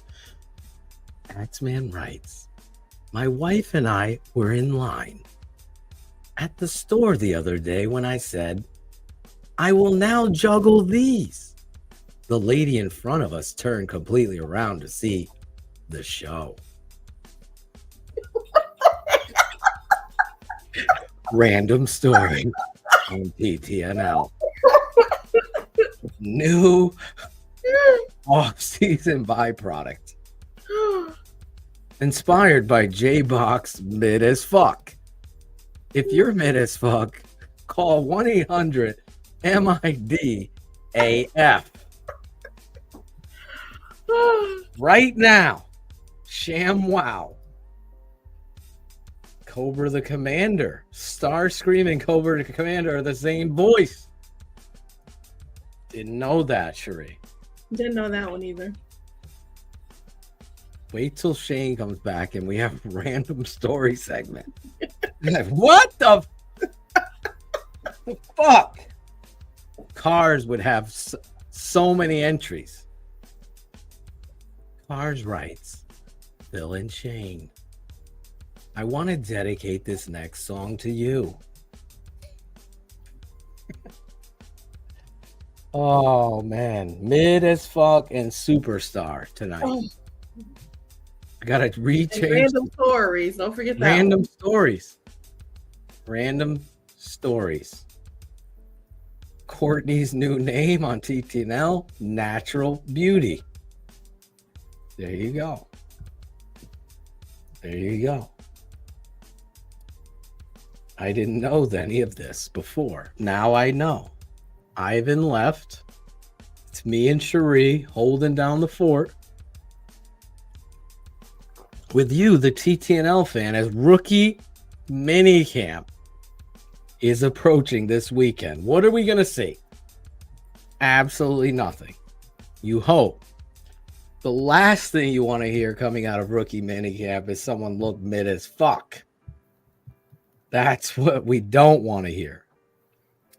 And I need Shane here because there was this running back out of Stanford 1 year back in the 90s that was in minicamp, and he looked outstanding. And they were so excited. He was undrafted, and they were so excited about this fucking guy. And the dude quits. He was the standout of minicamp. Like reporters were talking about this kid, and they're like, they're getting a steal in this kid. And what happened? Dude quits. Who was that? Does anybody know who that running back was? Get the name yet? Somebody, let's send them a fucking mid as fuck TTNL shirt if they remember this running back. I thought Shane was going to be on the show tonight.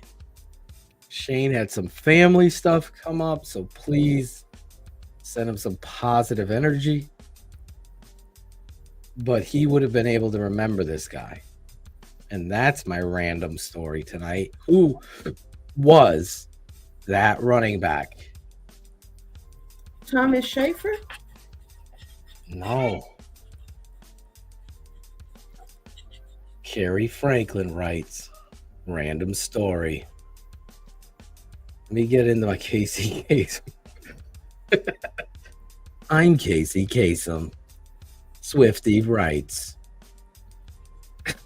Carrie Franklin writes. Swifty is a fraud. On the next weekly top 40. Imagine if we did top 40 mid as fuck shows on YouTube. That would be fun. Send in your votes. There he is, the Funkster, the hype man. Hey, Phil, Cherie, Shane, sending prayers and love. All TTNL bear down. This running back out of Stanford, Jeff, back in the 90s, he was the talk of rookie minicamp. They were saying, I can't remember the coach. It might have been Dick Geron's team. I can't remember. It wasn't Ty Montgomery or Napoleon Kaufman. Montgomery was born in the 90s. Yeah, this dude was signed by the Bears, and they were like going ape shit about the kid. And that's before like this internet. And it was in the Bear Report. I want to say we're number 5 at Stanford. If I can see him, but maybe I can't. I'm going to find out if no one can. Keys guy writes for $10. Phil, I live in Isla Morada in the Florida Keys. That just sounds exotic. Sounds exotic. Isla Morada in the Florida Keys. Would love to get a tailgate party going here this year at my house. Get the TTNL patrons down here. Let's party on a Bears. Cherie, you ready? Keys guy, are you on the water? Like, is there ocean view? Because the Florida Keys, I've heard, is amazing. Isla Madura. I don't know what that is. He's telling you how to pronounce that city name. Oh, Isla Madura. Backpack. That's all I hear. Jesus. It's an island, Phil, in the Florida Keys. Well, it must be a Spanish island. Because the Spaniards, those damn Spaniards came in here. Exactly. Took over everything, destroyed everything. Do we have any? We're getting some names coming in on who they think the. It's not Brad Muster. I was saying they got Glenn Milburn. It's not Glenn Milburn. Is it Reggie Sanderson? God, it might be. That's the closest. I'm gonna have to find it. Those fucking Spaniards. Are there any listeners from Spain? They fucking destroy everything. What do you have to say for yourselves? The Philippines? No, Reggie Sanderson was 40 in the 90s, so that couldn't have been him. Reggie Sanderson, he says. Yeah, that's who I just looked up. Oh. He was born in 1950. Yeah, no, that's not him then. That dude was mid as fuck. I'm gonna use that every time.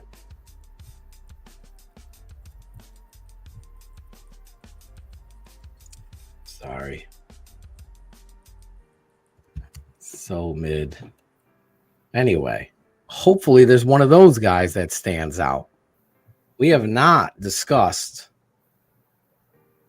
Well, I've discussed it. I've discussed a few things with our patrons, but I have not discussed what my comp is for Mr.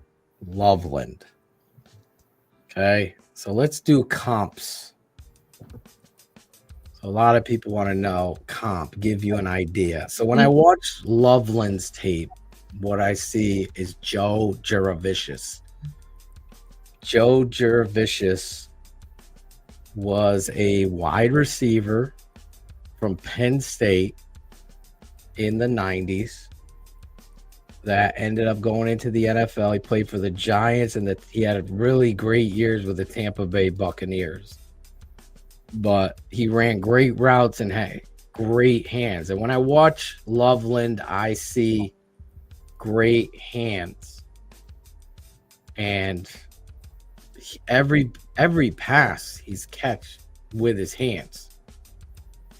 He's getting his hands away from his body and snatching the football. I saw that with Juravicius.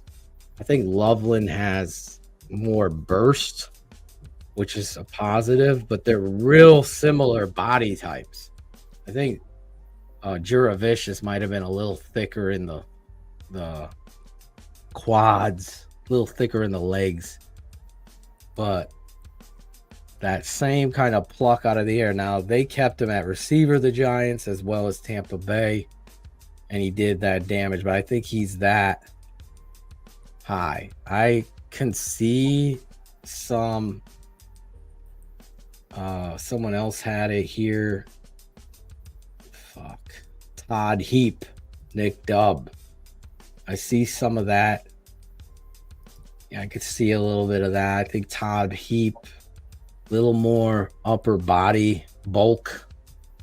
I don't see Kelsey like you guys, you and Anthony. I don't see. Sorry, I think I found the running back. Yes, Anthony Bookman. That's it. Anthony Bookman. Cherie gets the mid as fuck. T. Anthony Bookman had the hearts of the city and everywhere, and Larry Mayer was writing about him in the Bear Report. You would have thought they had a huge plan. It might have been with Wanstead. And dude, yeah, it was under Wanstead. It was in '98. I gotta ask Zorich about him. I never did. I've talked to Chris all the time about Zoe. Oh man, 1998. There you go. What was his first name again? It definitely was Bookman. What was his first name? Larry? Anthony. Fucking like Paget. Anthony Bookman. Jesus Christ. Wasn't Bookman on fucking Good Times, was it? Mm-hmm. It was, right? Was it Good Times? What show was he on? He was the Fix-It guy. I can picture him, yeah. He would come in dancing. Like everyone hated him. Bookman. It was Good Times, yeah. Was it Good Times? Mm-hmm. John Cusack was trying to say it. He typed it 20 different ways. John, you got a typo. Anthony Book and mid. Not getting hassled, not getting hustled. Keeping your head above water. Yeah. Make it a wave when you can. Temporary layoff. Good time. Easy credit rip-off. Can't hit these notes right now. So my voice is mid. Casey Kasem. And that was Good Times. Oh. Sorry, once I found it, I had to say the name before I lost it. But you were talking about Loveland and his comp. Temporary layoff. Such a great show. Oh my God. Good times. Those were good times. Those were the good times. That was a superstar type show, Cherie. Mm-hmm. Not mid as fuck. Definitely not. I loved what was the show with Michael J. Fox in the 80s? Is it Growing? No, it Family wasn't. Ties. Family Ties. I loved that show. Growing Pains. So. I liked Growing Pains, but I loved Family Ties too. I started watching it again because it's on Paramount. And I just was like, let me watch an episode or whatever. And I was like, oh my God, Family Ties.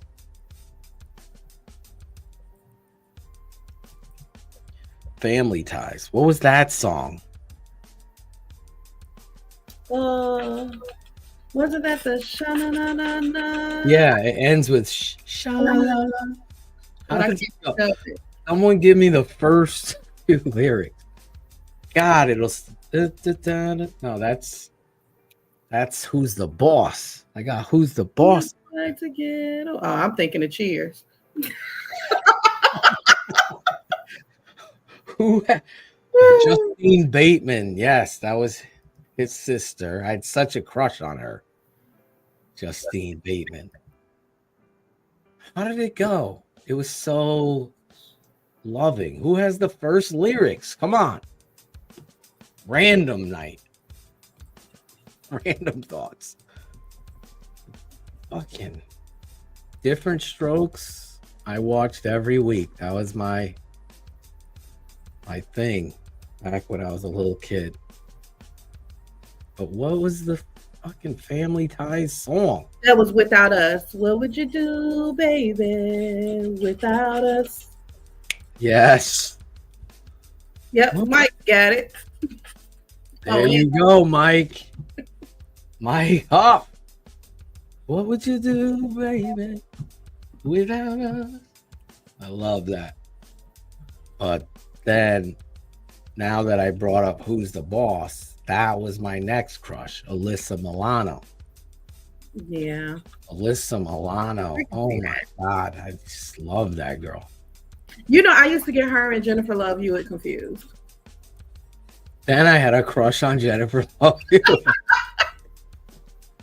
It's time to go into Casey's top 40 TV shows of the 80s.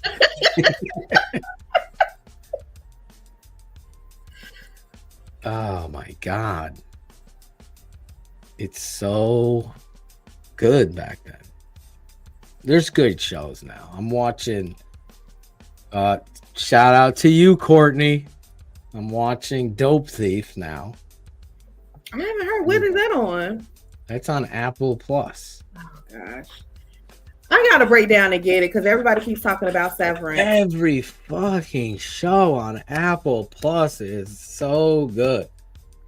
If I was to rank the shows, it's very hard. A lot of people are gonna push for Severance, but I gotta put Silo over Severance. That's the one I keep hearing everybody talk about Severance. So that's why I'm tempted to get it just to watch. Severance, you have to be ready. And like, okay, every episode, look, we gotta pay attention. It's one of those. Like, what the fuck is going on here? So just letting you know. Then The Servant is so fucking dope on Apple Plus by M. Night Shyamalan. Okay, so it's some weird twist. Oh my God. It is so good. It's I just so started scary. Paradise. Paradise. So Sean started Paradise. That's awesome. Black Mirror has been outstanding. I've said, you know what? I got to save these last 2 episodes because I'm just going through this. And the Critical Drinker, you're right. They just wrapped up Silo season 3. So I would get it. And Cherie, just watch Silo first. Okay. Ask Steph. Like, she's addicted to it too. Like, what the? So good. So well done. The cast is awesome. The story. And now that there's 2 seasons, you don't have that long wait on the first season hanger. Okay. You would be so spoiled to watch it now. So I say to all of you, check out Stylo. And then the morning show was outstanding. I know it won a lot of awards and people forget about it. Oh, we both hit it at the same time. We were clicking it at the same time. There it is. The morning show on Apple Plus. Outstanding. Slow Horses. Oh, wait. Carmen and Silo? Yes. Okay. Big role in Silo. Watch it. I will say that's his best fucking acting. He makes you hate him. So that means he's done so good at being a bad guy. And I won't say anything else. Okay. But listen, anybody on the fence like Cherie, Muck Muck is stepping up. He went great in Silo, not a superstar. Giving you credit now, Muck. But yes, if you're on the fence, I'm just telling you, as a friend, okay. Apple Plus, any of you, fans of TTNL, there is not a show on there that I've watched and said, this fucking sucks. Like, seriously. I don't even want to tell you what Silo's about. Go to IMDb. Yeah, read about it because I don't want to have anyone say. Don't spoil it for me.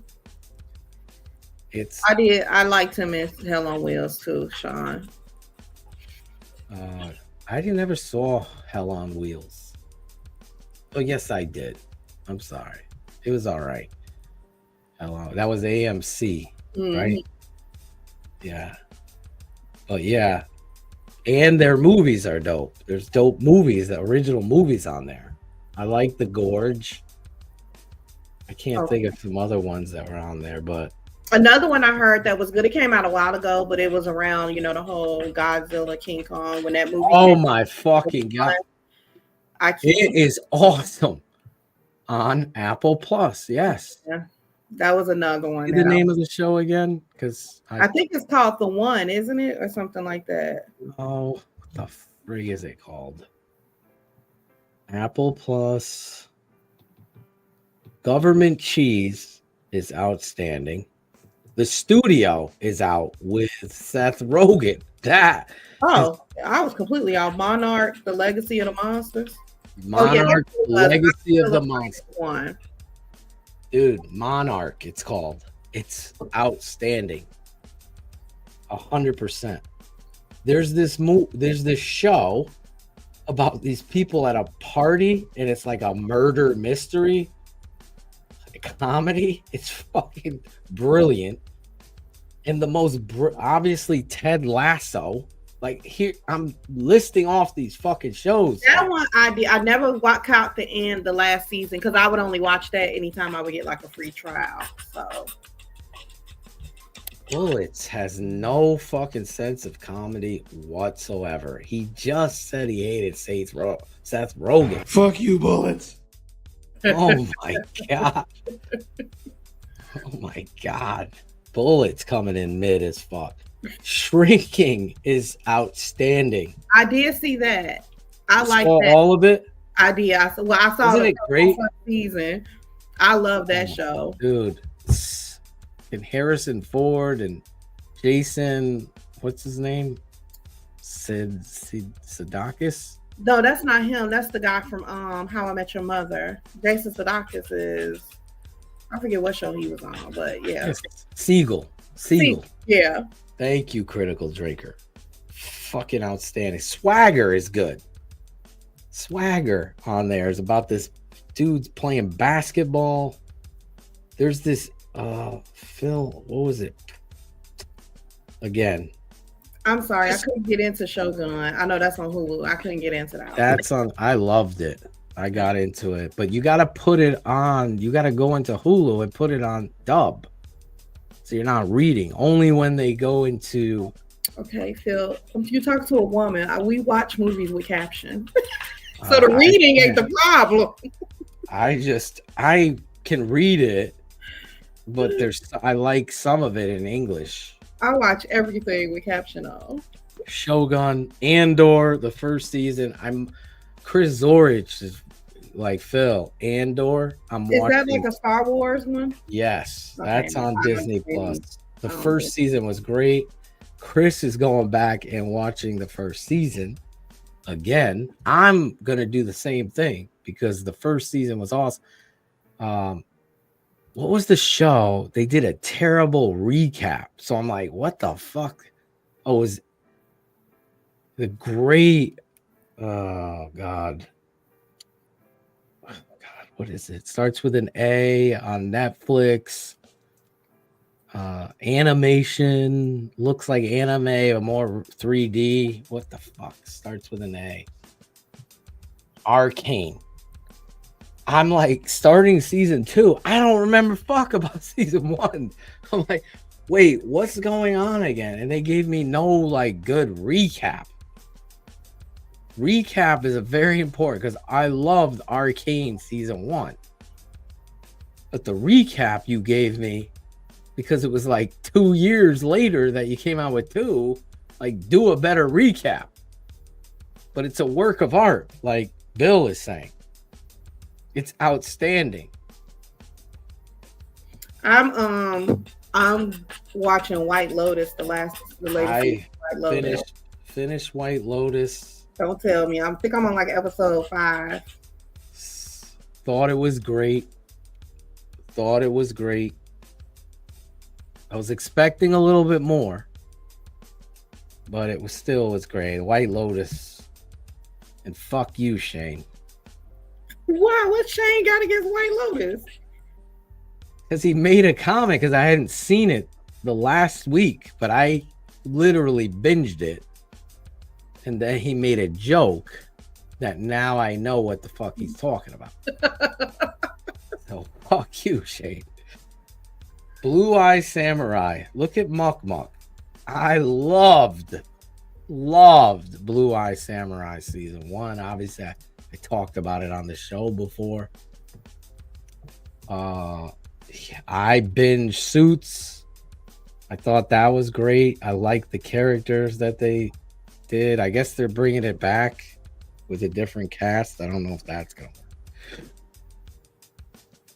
I'm having fun tonight with you guys. Talking a little bit about some shows. A little bit of everything. Because I need shows. Dope Thief is very good. No one will regret the $5 that they decided to spend, or whatever Apple is now. Maybe it's 7. Apple Plus, for the amount of entertainment on that show. It's on that network of shows. Daredevil Born Again. Daredevil's my favorite fucking Marvel series, and I gotta say, I'm like, wait, that's it? Like, that's it?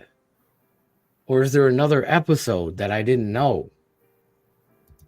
Like, they left me hanging a little bit. Oh, sorry. I think we clicked on that same one. Yeah, we need Jim's fucking rankings. The updated list. He's probably up to 4,000. Where was his list before?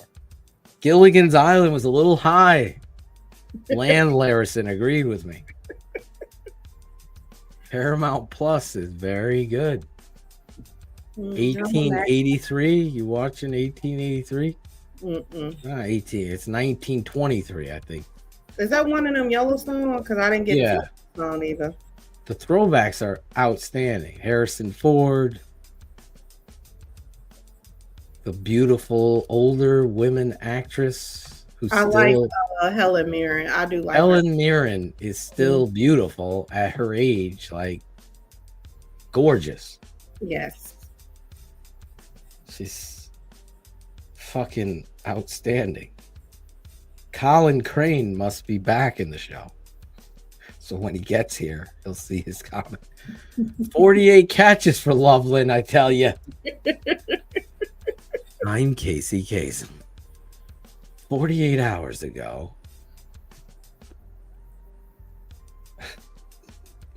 Wonder Woman? Have we seen this? The old with where's he talking? This Nick's always going old school. Because I was like, there's no Making your way in the world today. Singing Cheers. Classic moment. Fucking Ivan's like, fuck this, I'm tired. Fucking Muffin Man. Who is Tyler Sheridan? Linda Carter is in Mobland. Who's Tyler Sheridan? Like, what is... Because I am ignorant to the guy's name. Well, so what is he... I don't... And I'm pretty good with actors. Yeah, no, I think he's a writer, director. So what is he written? Give me some shows. A Shane. Give me some name. Give me some shows. Helen Mirren, there is no doubt. I'm not good with all their names. She's outstanding. And she's amazing in 1923. Oh, he's the creator of Yellowstone. Yeah, the dude. Tulsa King. I gotta watch season 2. I loved it. Sicario he did.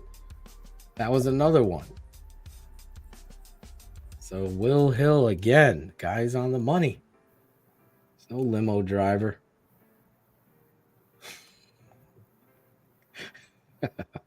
I gotta check out Mobland. Heard good things. I gotta finish Dope Thief. I'm liking it so far. Obviously, I am missing all of these shows. Because literally, you could start Apple Plus, start with Silo, then decide, am I going to watch Severance? Am I going to go watch The Studio? Bullets doesn't know dick about comedy because clearly anyone saying Seth Rogen is not funny has a problem. Because, Carrie Franklin, Mobland. If Larison is highly recommending it, it must be moving up on his board. Lupin, you're putting it the best show on Netflix. This is Muck Superstar level. I watched Lupin. I like it. I don't know if it's the best show on Netflix. I don't see it that high. It's good. I enjoyed it. Dark Matter. I watched that. You gotta be fucking ready. You gotta be ready. That's on Apple Plus too. That was deep. Yeah, I haven't heard of half of these shows. That show was good. That's underrated. Last Dance is the best show on Netflix. It's hard to get that'll be a whole night we'd have to do. Because I can't even remember all the shows I've loved on Netflix. Daredevil to me at the beginning was outstanding. And I have never finished the Karate Kid series. I loved it in the beginning. I just don't be watching shows. I'm more Karate Kid. What is it called? It's called something else, right? Cobra Kai. Yeah. Look, Critical Drinker on it. This guy is on it, man. Mm-hmm. We gotta get Critical Drinker on this show. I know he's our only Twitch listener. He is the best Twitch listener. Because he's the only one, I think. No, there's other people on there. They just don't comment because Shane can see them. Oh, yeah, that's right. So Cobra Kai. Critical Drinker, though. I really want you to come on the show. I heard this dude actually has a huge following. Critical Drinker does. If it's the same guy. Is that you, Critical Drinker? You have this big following. You're a big fan here. That's random story with Casey Kasem. We're definitely going to continue it this off season. So put your. I think Will is winning the MVP tonight. Oh no, they're just trying to irritate me now. He's right. 3 people that's about to get blocked. Bill. Mid. Who was the other one? Jeff. Jeff's right. Mid. God. I heard Michael Jackson beat his ass. Michael Jackson beat Tupac up. I am. That's Bullet's boy. Bullet's boy got beat up by Tupac. Michael did the electric boogaloo on Tupac's ass. That was AI. Bill, I will never block you, bro. Ursary can't block Bill. That's how much Bill never. Bill is Bill makes me laugh. Our chat has some comedians in it. Bill is one of the guys, even if he's breaking my balls. We need a moment of silence. I did not know that the great, and I'm so late to this. What's his name? Richard Simmons died. How am I just finding this? The great Richard Simmons died of the drop. Gary? Gary, where are you? Yeah, he passed away. Shout out to Richard Simmons. Random story. 80s legend. This is almost like Bullets breaking news tonight. Yeah, because I was like, didn't he die like last year? It's reading my mind. But some people didn't know. I'm bringing the news. Hell of a segue. Gary, where are you? The great Howard Stern using that drop for years is like our Angelo drops. I gotta do what I gotta do. Makes me laugh if I'm down. The lunch with Larry drop. Guys, I just found out I don't watch the news. You know what I bought YouTube TV for? The Bears. That's the only reason I have it. And the Right? way they keep going up on the prices, I'm considering letting it go. They turned the fucking prices up, man. Fuck. I'm thinking of fucking risking my fucking credit report and buying that box they advertise every day. Wait, this box? Don't get it if you don't want 1,700 channels for free. I'm like, good way to sell it. Keys guy writes for $10, Cherie. Phil, back to football. My question is, how is Ruben Hippolyte turn out to be a good pick in this draft, and what do you envision for Tyson Bagent? Ruben Hippolyte is fast. Ruben Hippolyte, if someone contacts him, and we're going to watch him, as the great Ivan Vargas had cut up tape of him, he's going to get washed out of there. So I don't know their purpose for drafting Ruben Hippolyte in the 4th round. The reaction that TTNL had was real, and it was what? It was what everyone was doing. It was authentic. Who? What? I don't know anything about this dude. Because the only way, exactly, he's a Raz superstar. This guy, I could understand if he's moving to safety with this kind of size and speed. But if you're playing him at the will linebacker and you're only really your will you just signed, are you moving on for Tremaine Edmonds? What?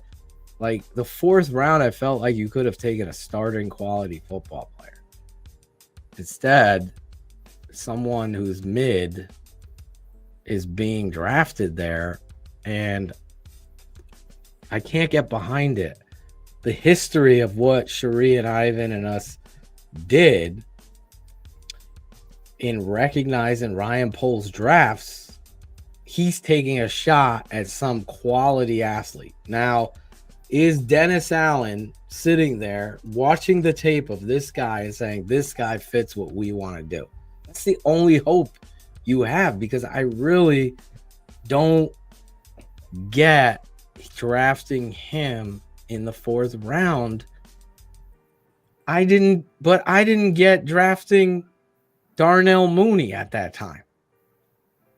Right? So I hope, because Darnell Mooney was fast and very thin, and I didn't know that he would hold up in the NFL. And that kid should still be a fucking Bear. Let's be honest. Like that, he's the real deal receiver. He's tough. He's everything that he shouldn't be. He's one of those guys. Those are the guys you want. So Ryan Pace, to his credit, he's found those players later in the drafts. If you look back, Mr. David Montgomery, Darnell Mooney, Tyson Bagent, he's a backup quarterback. I don't know why people are talking about this. I don't know why people have to make stories. Like, what is the story of Tyson Bagent? He's an undrafted, talented quarterback that TTNL's the smartest man pointed out to everyone that he would draft a quarterback in every draft and was pointing to him in that draft with me and Cherie on the air. Mm-hmm. And, you know, I think you got to take a shot here in the 7th round or 6th round at Tyson Bagent. They didn't. They ended up signing him as an undrafted. And, you know, Tyson goes out there and he starts showing better than Justin at the time. It was there. People were excited. But it was the preseason. Settle down. And then where Tyson goes is hopefully he continues to improve on his talent, and then maybe someday, like the Packers traded Tim Hasselbeck and what's his name, the lefty quarterback who went to the Jags, fucking went a blank on me. I had his name. Old age. Fuck, what's his name? Someone give me his name so I can just get it out of my brain. Struggling to find. Number 8, Mark Brunell. My Huff, you're the man. Mark Brunell. They trade these guys that they pick up, Ty Detmer, and they get something in return. But he's a backup quarterback. Thank you, guy. Corn and Bill. That's what Tyson Bagent is. The future for him is backup quarterback, and if something unforgivable happens to your franchise quarterback, then he gets to step in there and define who you are, and those are the moments where you define who you fucking are. And he had a chance. Yeah, and Aaron Banks as well. They did this many times. Matt Flynn, they fucking traded to the Seahawks. What did they get for Matt Flynn? Like a 3rd round pick. We got a fucking 7th for Justin Fields.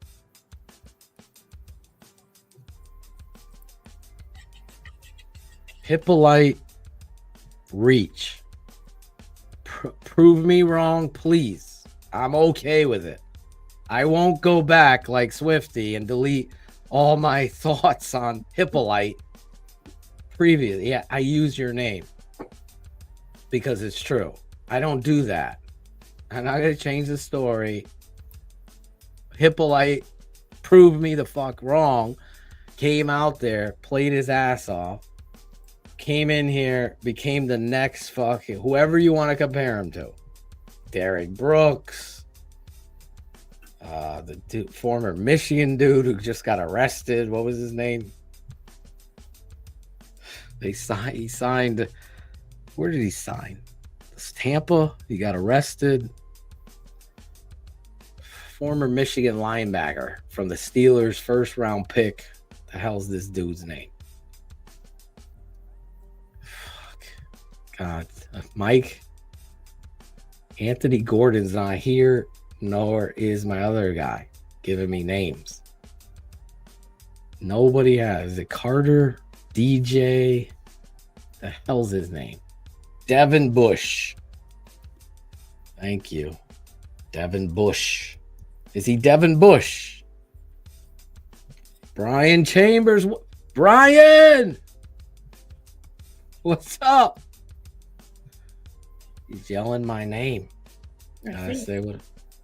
What's that? I said, I see. He know his son. He lives in Singapore and is a big TV and radio celebrity. Whose son? Michael, whose son is out there in Singapore now? Who are we talking about? Casey Keenum. Casey Kasem? Yeah, sorry. Case Keenum is our backup quarterback. I'm Case Keenum. Chicago backup quarterback. My next request and dedication goes to backup quarterback Case Keenum. It's perfect. It's backwards. You might have stumbled on Case Keenum. I'm Case Keenum. What I need is like a build-up song behind me. Mm-hmm. Someone, if Ivan was here, you could clip you young peeps that are 19, 20, you're watching, or 17, whatever, 15. Tell them we're not here to raise your kid, dad, mom. But I am going to help them. I've given them Apple Plus. I've given them mid as fuck and Superstar. I've given them things that are going to entertain them in the right way. And now I'm giving them an education on 80s radio. And every Saturday you look forward to, or Friday night, Casey's Coast to Coast, where he did his top 40 songs in the United States, and no one did it better. Now Ryan Seacrest does it now, I believe. Seacrest out. Which, by the way, I've been watching American Idol. I just can't stop watching that show. I love it. You still watching that? I've just watched it on Hulu. It builds up, and I gotta give a big shout out to the judges. I am so impressed with Lionel Richie. Man, I just forgot my boy's name. The country's music singer. Come on. I can't tell you the last time I watched it. Well, Carrie Underwood is outstanding. Former American Idol winner. And then the funny dude, country song dude. Someone help me again. Where's Mike Huff? What is the country guy's name? Phil, I was listening to Cape 40 and wow, he was doing it back then too. Yes, Casey Kasem was murdered and like the family wouldn't bury the body. And they carried it around for a year, fighting over his money. Still draw. Look it up, but Luke Bryan, thank you, Jeff. Luke Bryan, Carrie Underwood, who is awesome. I think she's an upgrade to Katy Perry. And the great fucking Lionel Richie. Where's Cherie's mom with that? You know she was a fan. We're gonna have a party all night long. I can still see the video. And Lionel. Like, who hates Lionel Richie? Nobody is the answer. Who could say, fuck, I hate Lionel Richie? Like, you have to be the biggest dick. Right? Is there a better human being than Lionel Richie?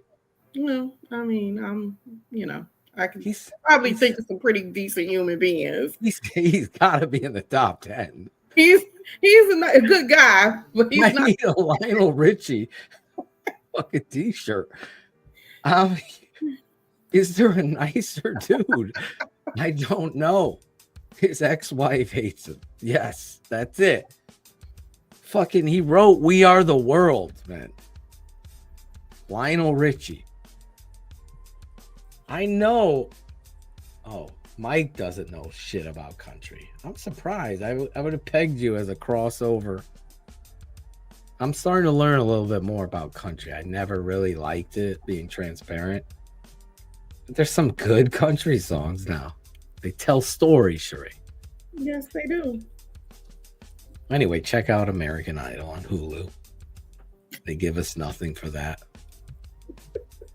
But Apple Plus needs to get you something for all. I know, right? They're listening to me right now.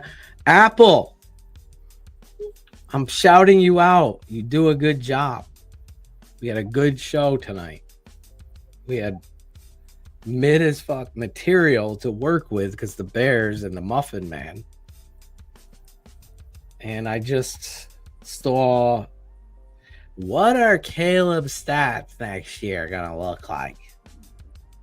What are they gonna look like? Well, is he gonna be over 4,000? No one's in the history of the franchise has done it, but Caleb has to do it now because his second year. He's in his second year with all this talent, Bob. This is gonna happen now. I'm just telling you. 6,282 yards. I'm gonna say 48 touchdowns, Bob. Big 48. 6,000 plus yards passing. Well, Cherie does that to you. Just relax. Acupuncture. Shout out to the husband and wife. They were in their 60s, 70s. I think Steph will be upset. They're in their 70s. From Taiwan, Cherie. They were the Lionel Richie like people of this world. So nice and so helpful. It was so good. So like for me, that I need more of that in my life. So I'm going back next Tuesday. I can't do it on Wednesdays because it's like hustle down there, then hustle back home. Not enough time. Mm-hmm. And tonight's going to be an early night. Oh, even though we've done 2 hours and 21 minutes with no script, no commercial. And not much material. Jonathan Hood, I don't have to go to a commercial, buddy. We get no break here, bro. My voice is going all night. Talking. You guys get those nice commercial. I see Hoodie and Cap. Sometimes the camera stays on them. And they're just talking shit. Whatever they're talking. That caller fucking sucks. Shay snorling. What the fuck is he? I'll text Hoodie and Cap. Like, what the fuck is Shay talking about? And I could see them. And Hoodie just always gives me the laugh emoji. Who's talking to you? Mom? No. Oh. It is bedtime, Phil. Exactly. Someone's calling you to bed. It ain't Lionel Richie, I'll tell you that. All night long. Oh my gosh. All night long. I don't know shit. I've been around bad people. No, I'm fucking lucky, man. Guys like, I've met Will Mookie Hill. I've met Bullets, Sean Stewart, Cap. I haven't met Carrie Franklin in person. Oh gosh. I forget a lot of people. The twins, Steve and his brother. Stanlin, Greg Braggs. Met a lot of people in person. So Jim Larison. Jim has been my number one favorite person, but now he's too busy for me. I feel so unloved, Jim. Carrie, can you tell Jim that? Well, yes. We are going to come to Chicago. We're going to have a party. I don't know about the Keys guy Island Jam. I used to have a song called The Island Jam. Oh, the Island Jam, and I'm a cool man. That was my song. 9th grade, I wrote that, Cherie. This is the Island Jam. Oh my gosh. 9th grade. God, I loved dance hall and reggae music. That was a time for it. Oh yeah. I can't sing like some of the song. Now they offend everybody. Like Boujou, you can't sing them. It offends everybody. I learned that the hard way, Cherie. Oh, I know. Jim sent me like a video of me meeting it and all these videos, and I'm like, oh my God. I'm so pissed. I'm working so hard to drop 20 pounds and it's happening so slow. Like before, I could just go to the gym and drop the weight. Like, boom. Give me 3 weeks. I'm down 15, 20 pounds. Now, as I get older, now I can't do that.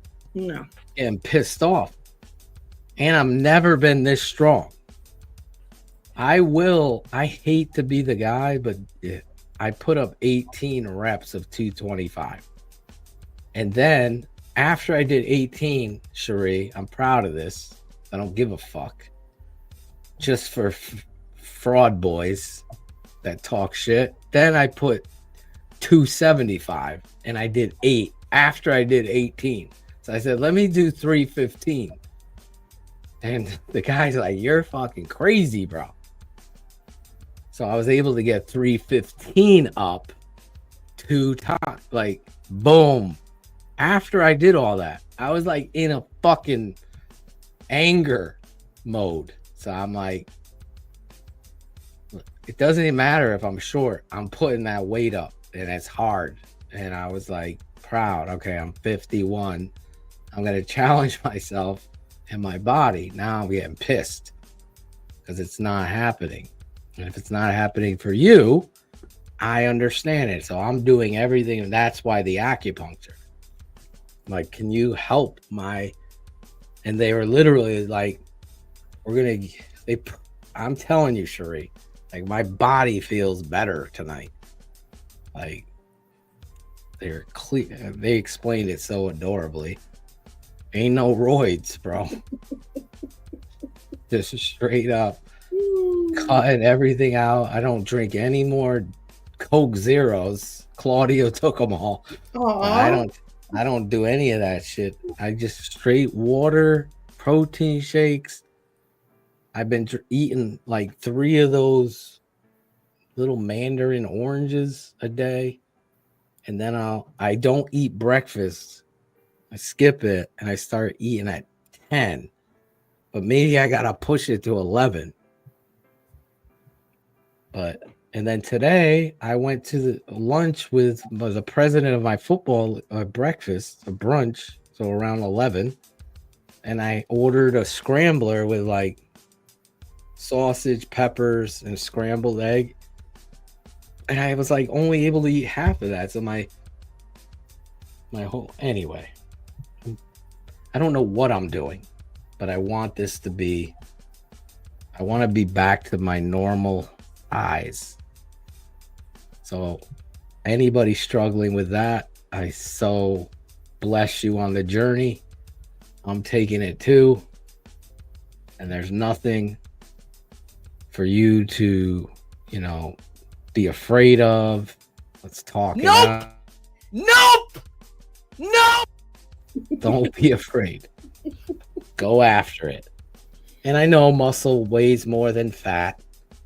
And it gets in my head because I'm not even stepping on the scale. I just want my shirts, my shorts to fit the way they used to.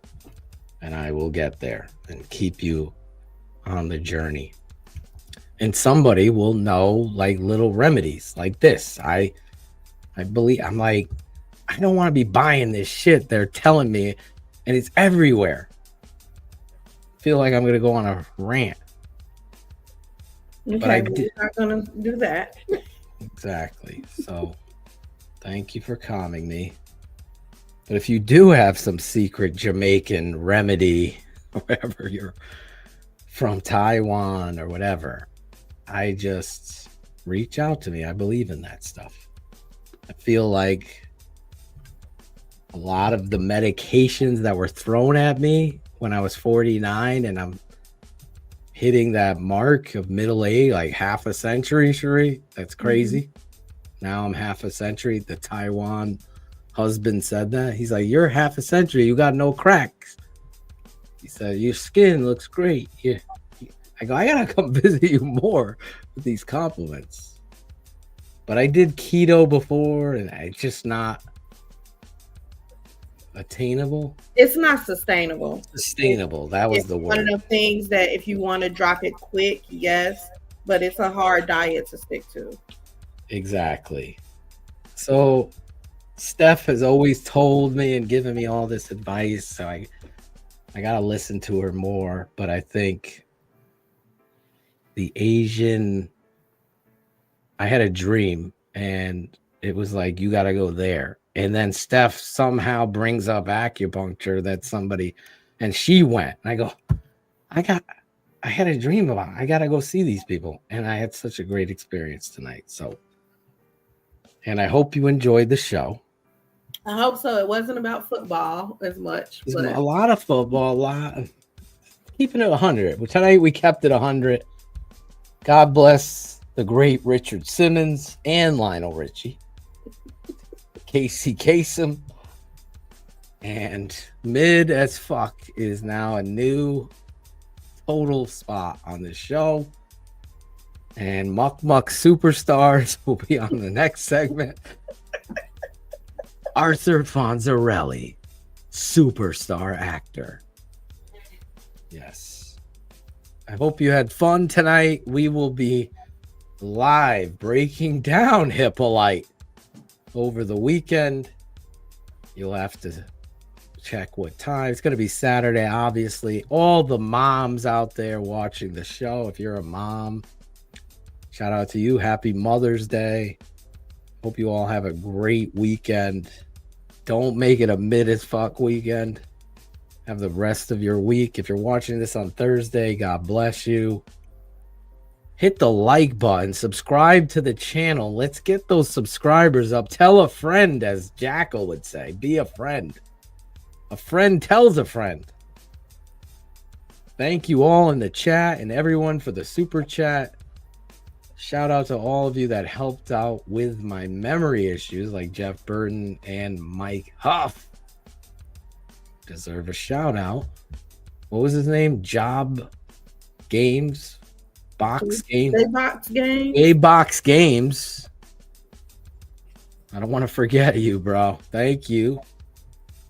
You created two things, the worst random story and mid as fuck. So you deserve that t-shirt that needs to be made, Sean Stewart. Monsters of the Mid ... on the back. Bullet starts breakdancing AF. There you go. Perfect tee. We're gonna let you guys go though. Thank you so much for joining us. Cherie's gotta go to bed. Bye. I'm going to bed. I'm gonna spend some time with my beautiful wife and my dog Snoop. It's growing up. This dog is like the greatest dog. It's a blessing. Angelo, happy birthday. Love you to Shane. Thank you, Ivan.